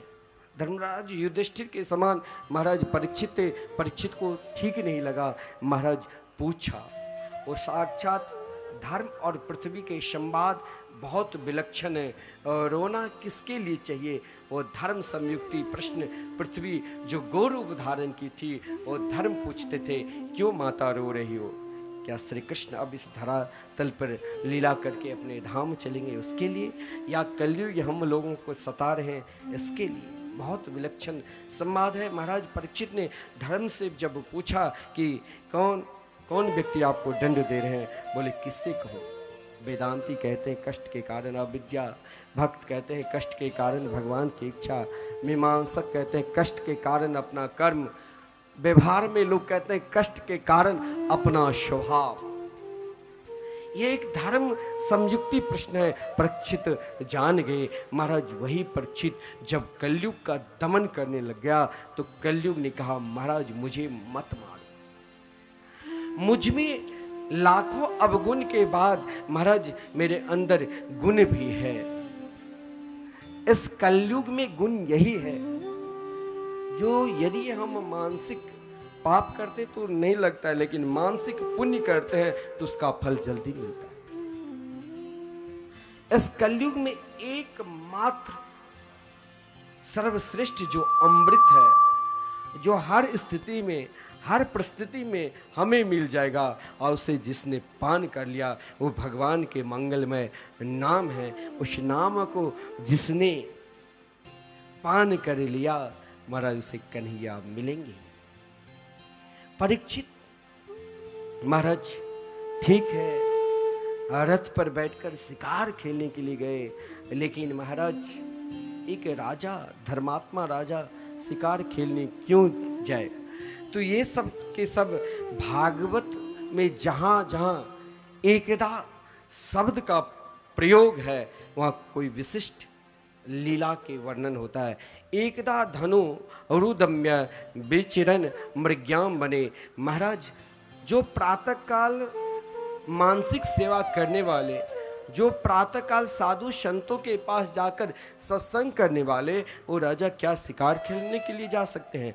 तो जीव गोस्वामी ने यहाँ वर्णन किया कि ये सब के सब भागवत के प्रागट्य की भूमिका बन रही है। महाराज परीक्षित तीव्र गति रथ पर बैठकर वही मुकुट जिस स्थान पर जब कलयुग को दमन करने लगे तो कलयुग को 4 स्थान तो दिया, द्यूतम पानम मिस्त्रम सुना, लेकिन कलयुग को मन नहीं भरा तो अंतिम स्थान जो सोना में दे दिया। ऐसा सोना में तो भगवान गीता में वर्णन के कि मैं स्वयं हिरण्यगर्भ हूँ, लेकिन अनीति पूर्वक चोरी कोई किसी के कर लेता है, मार कर ले लेते हैं, अनीति पूर्वक अधर्म पूर्वक सोने में कलयुग की वास है। और वही जरासंध को जब आदरणीय भीमसेन ने मारा था, आज वही मुकुट पहनकर जब महाराज परीक्षित शिकार खेलने के लिए गए तो एक पल के लिए, एक क्षण के लिए उनकी भी बुद्धि विकृत हो गई।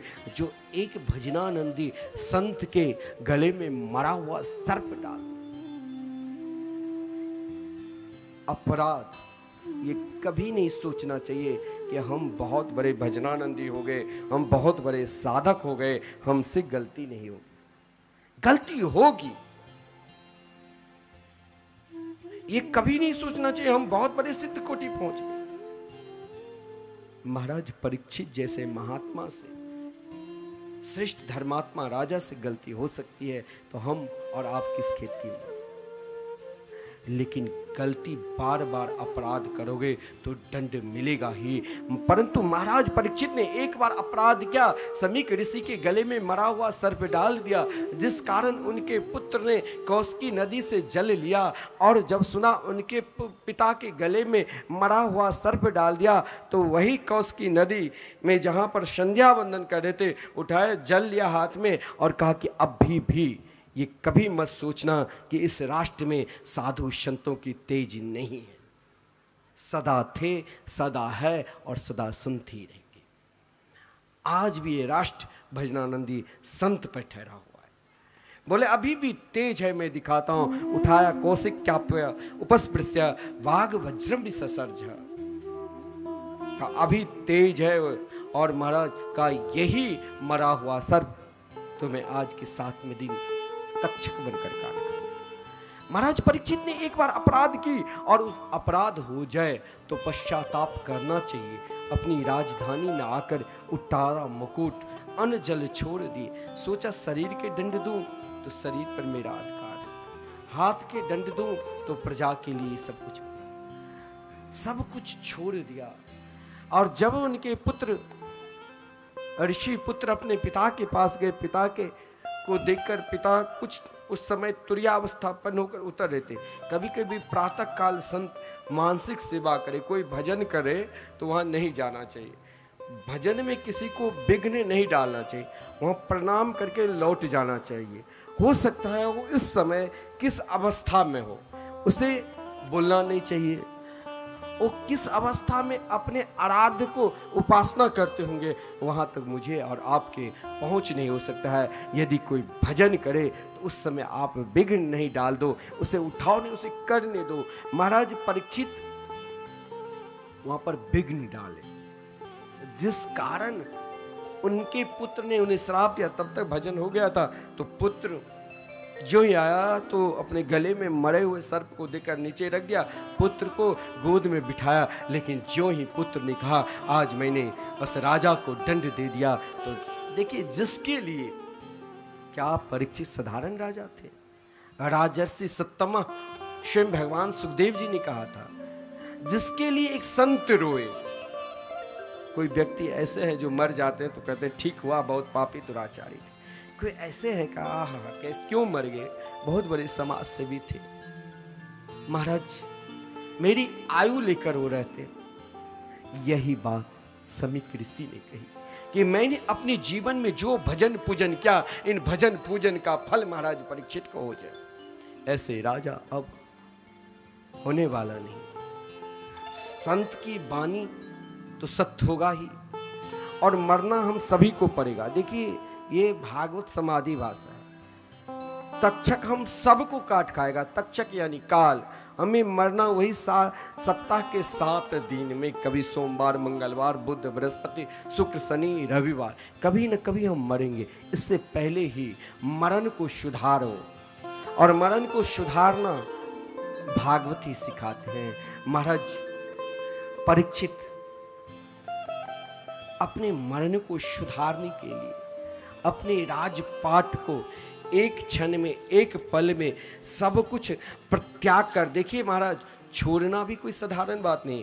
कोई कह दे कि मैं जा रहा हूं वृंदावन, लेकिन वो अपने साथ मोबाइल फोन नहीं छोड़ सकता है।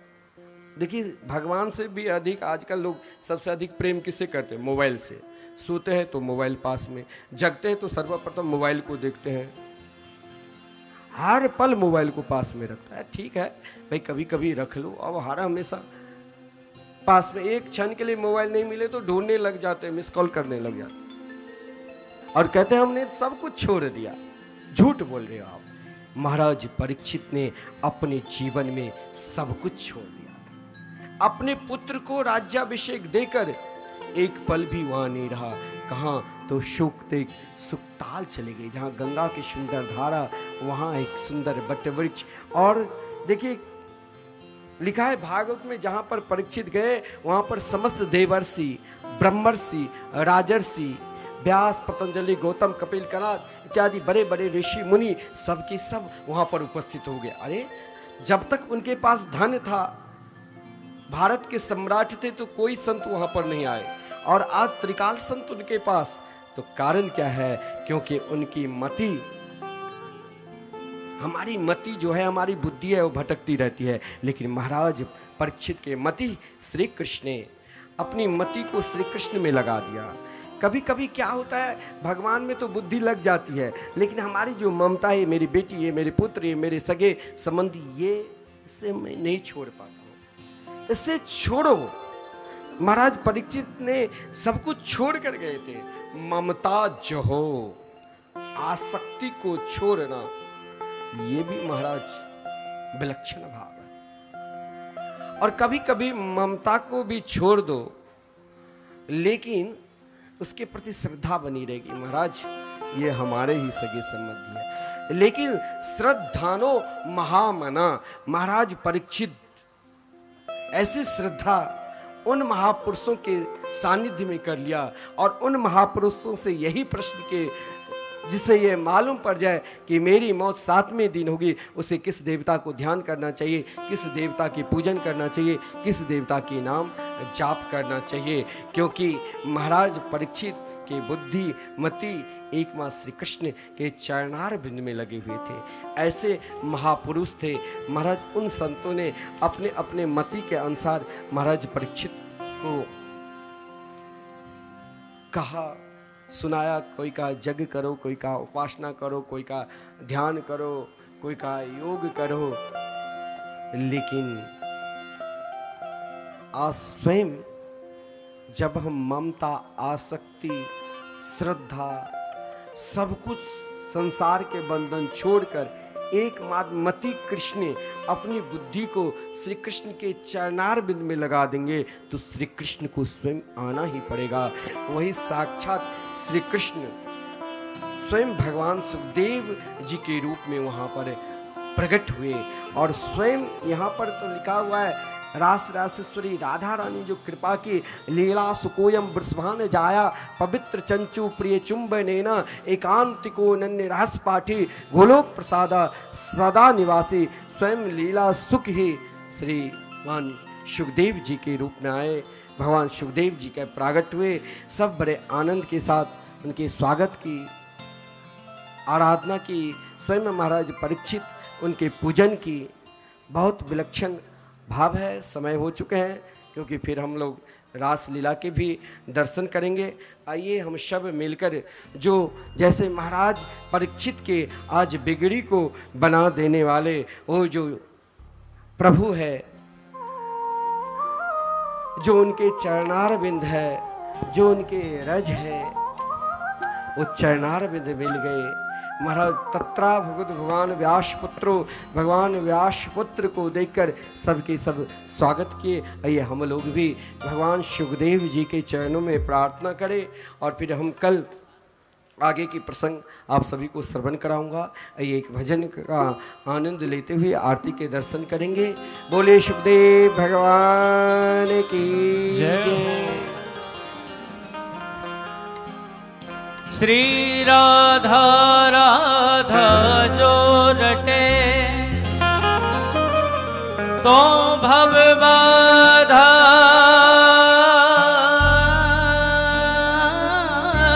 मिट जाए। कोट जन्म की आपदा श्री राधा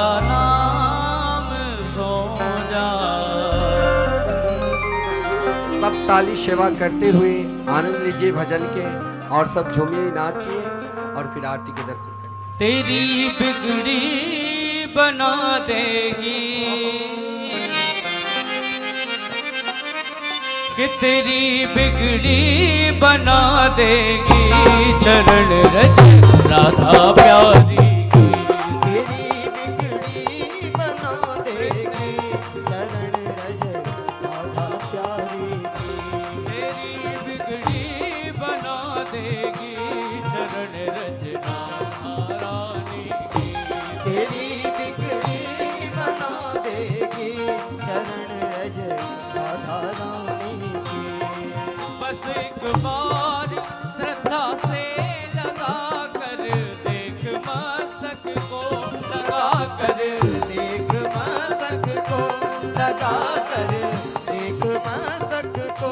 तू बस एक बार श्रद्धा से लगा कर देख मस्तक को, लगा कर देख मस्तक को, लगा कर देख मस्तक को।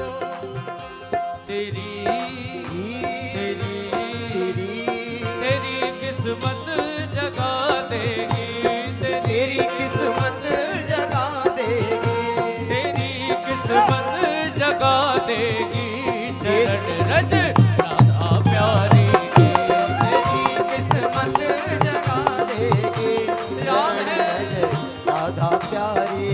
ओ तेरी बिगड़ी बना देगी चरण रज राधा प्यारी। तेरी बिगड़ी बना देगी चरण रज। एक बार तो हाथ उठा करके जय हो, मस्ती में झूमते हुए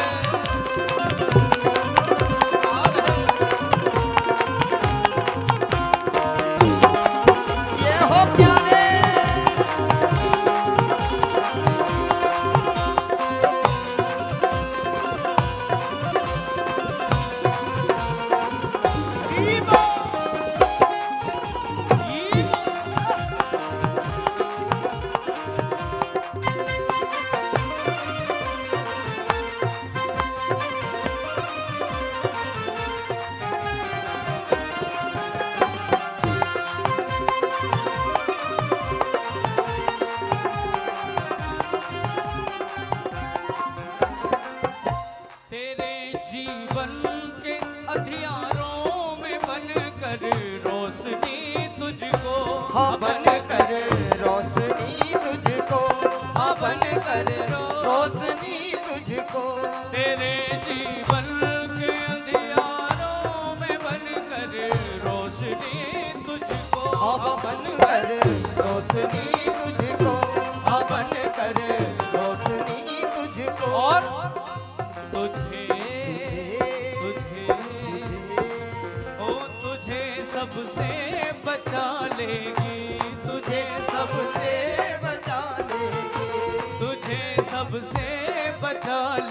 की चरण रज राधा रानी की। तुझे सबसे बचा लेगी चरण रज श्यामा प्यारी की। ओ तेरी बिगड़ी बना देगी, तेरी बिगड़ी बना देगी, ओ तेरी बिगड़ी बना देगी, ओ तेरी बिगड़ी बना देगी। ओ चरण रज श्यामा प्यारी की। ओ चरण रज राधा रानी की।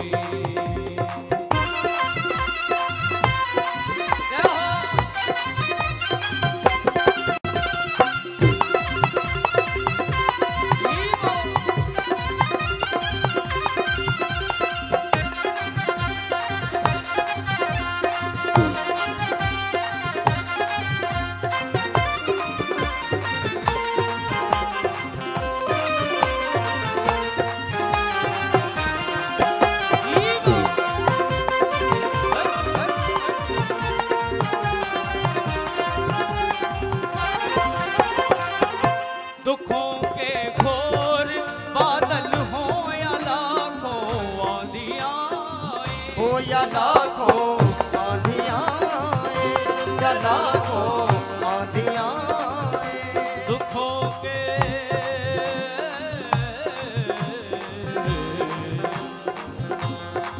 मेरी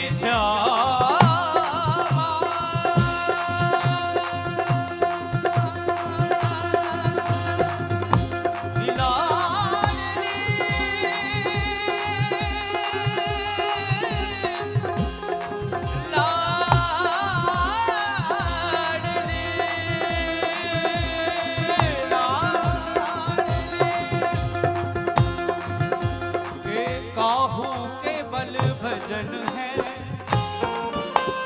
ये प्यारे, अरे काहू के बल भजन है।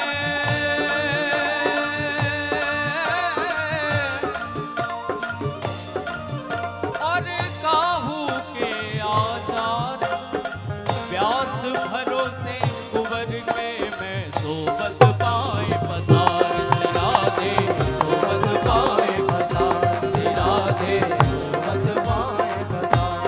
दुखों के घोर बादल हो या लाखों आंधियां आए, या लाखों आंधियां आए, या लाखों आंधियां आए। और तुझे तुझे तुझे हाँ तुझे सबसे बचा लेगी, तुझे सबसे बचा लेगी, हाँ तुझे सबसे बचा लेगी।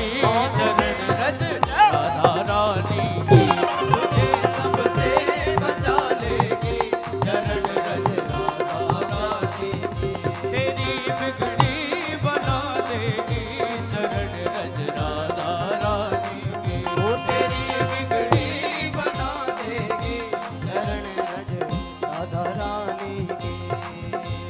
राधे कृष्णा कृष्णा कृष्णा राधे राधे राधे श्याम राधे श्याम श्याम राधे राधे, राधे कृष्णा कृष्णा हाथ उठा करके राधे राधे श्याम राधे श्याम श्याम श्याम राधे राधे। ओ राधे कृष्णा कृष्णा कृष्णा राधे राधे राधे श्याम श्याम श्याम राधे राधे। राधे कृष्णा कृष्णा कृष्णा राधे ओ राधे राधे श्याम श्याम श्याम राधे राधे। ओ राधे कृष्णा कृष्णा कृष्णा राधे हम राधे श्याम श्याम श्याम राधे राधे। राधे कृष्णा कृष्णा कृष्णा राधे राधे राधे श्याम श्याम श्याम राधे राधे। राधे कृष्णा कृष्णा कृष्णा राधे राधे राधे श्याम श्याम श्याम राधे राधे। मेरी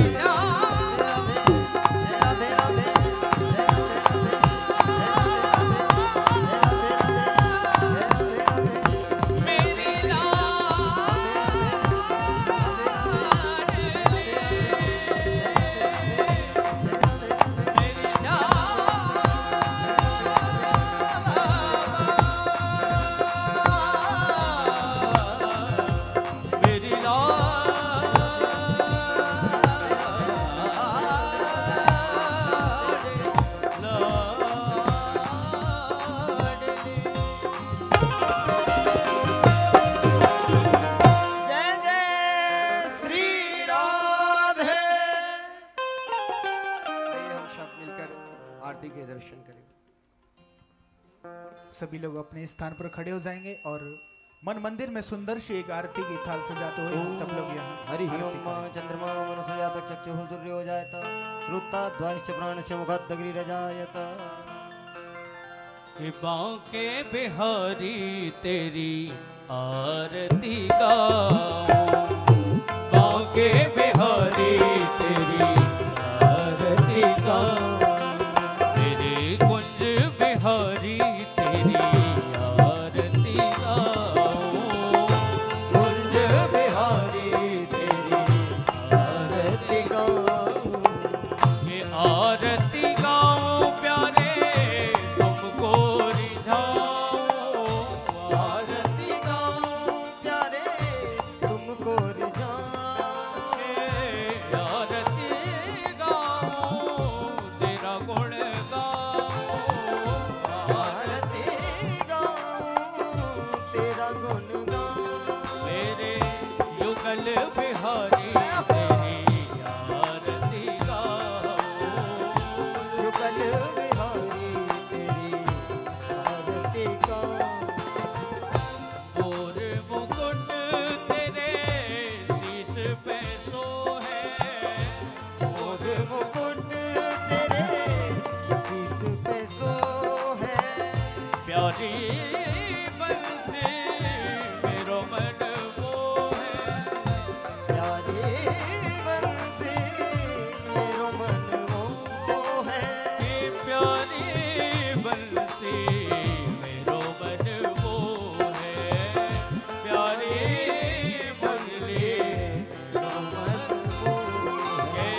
या बंसी पे मैं तो भले भले जाऊं, या बंसी पे मैं तो बले जाऊं। बांके बिहारी तेरी आरती गाऊं, बांके बिहारी तेरी आरती गाऊं। चरणों से निकली है गंगा प्यारी, चरणों से निकली है गंगा प्यारी। जिसने सारी दुनिया तारी, जिसने सारी दुनिया तारी। जिसने सारी दुनिया तारी, जिसने सारी दुनिया तारी, उन चरणों में मैं शीश झुकाऊं, उन चरणों में मैं तो शीश झुकाऊं। मेरे बांके बिहारी तेरी आरती गाऊं, बांके बिहारी तेरी आरती गाऊं। श्री हरिदास के प्यारे तुम हो, श्री हरिदास के प्यारे तुम हो। मेरे मोहन जीवन धन हो, मेरे मोहन जीवन धन हो। मेरे मोहन जीवन धन हो, मेरे मोहन जीवन हे वास सदा वृंदावन पाऊं, वास सदा वृंदावन पाऊं। मेरे बांके बिहारी तेरी आरती गाऊं, मेरे बांके बिहारी तेरी आरती गाऊं। मेरे कुंज बिहारी तेरी आरती गाऊं, कुंज बिहारी तेरी आरती गाऊं। मेरे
शीतलीकरणं द्योः शान्ति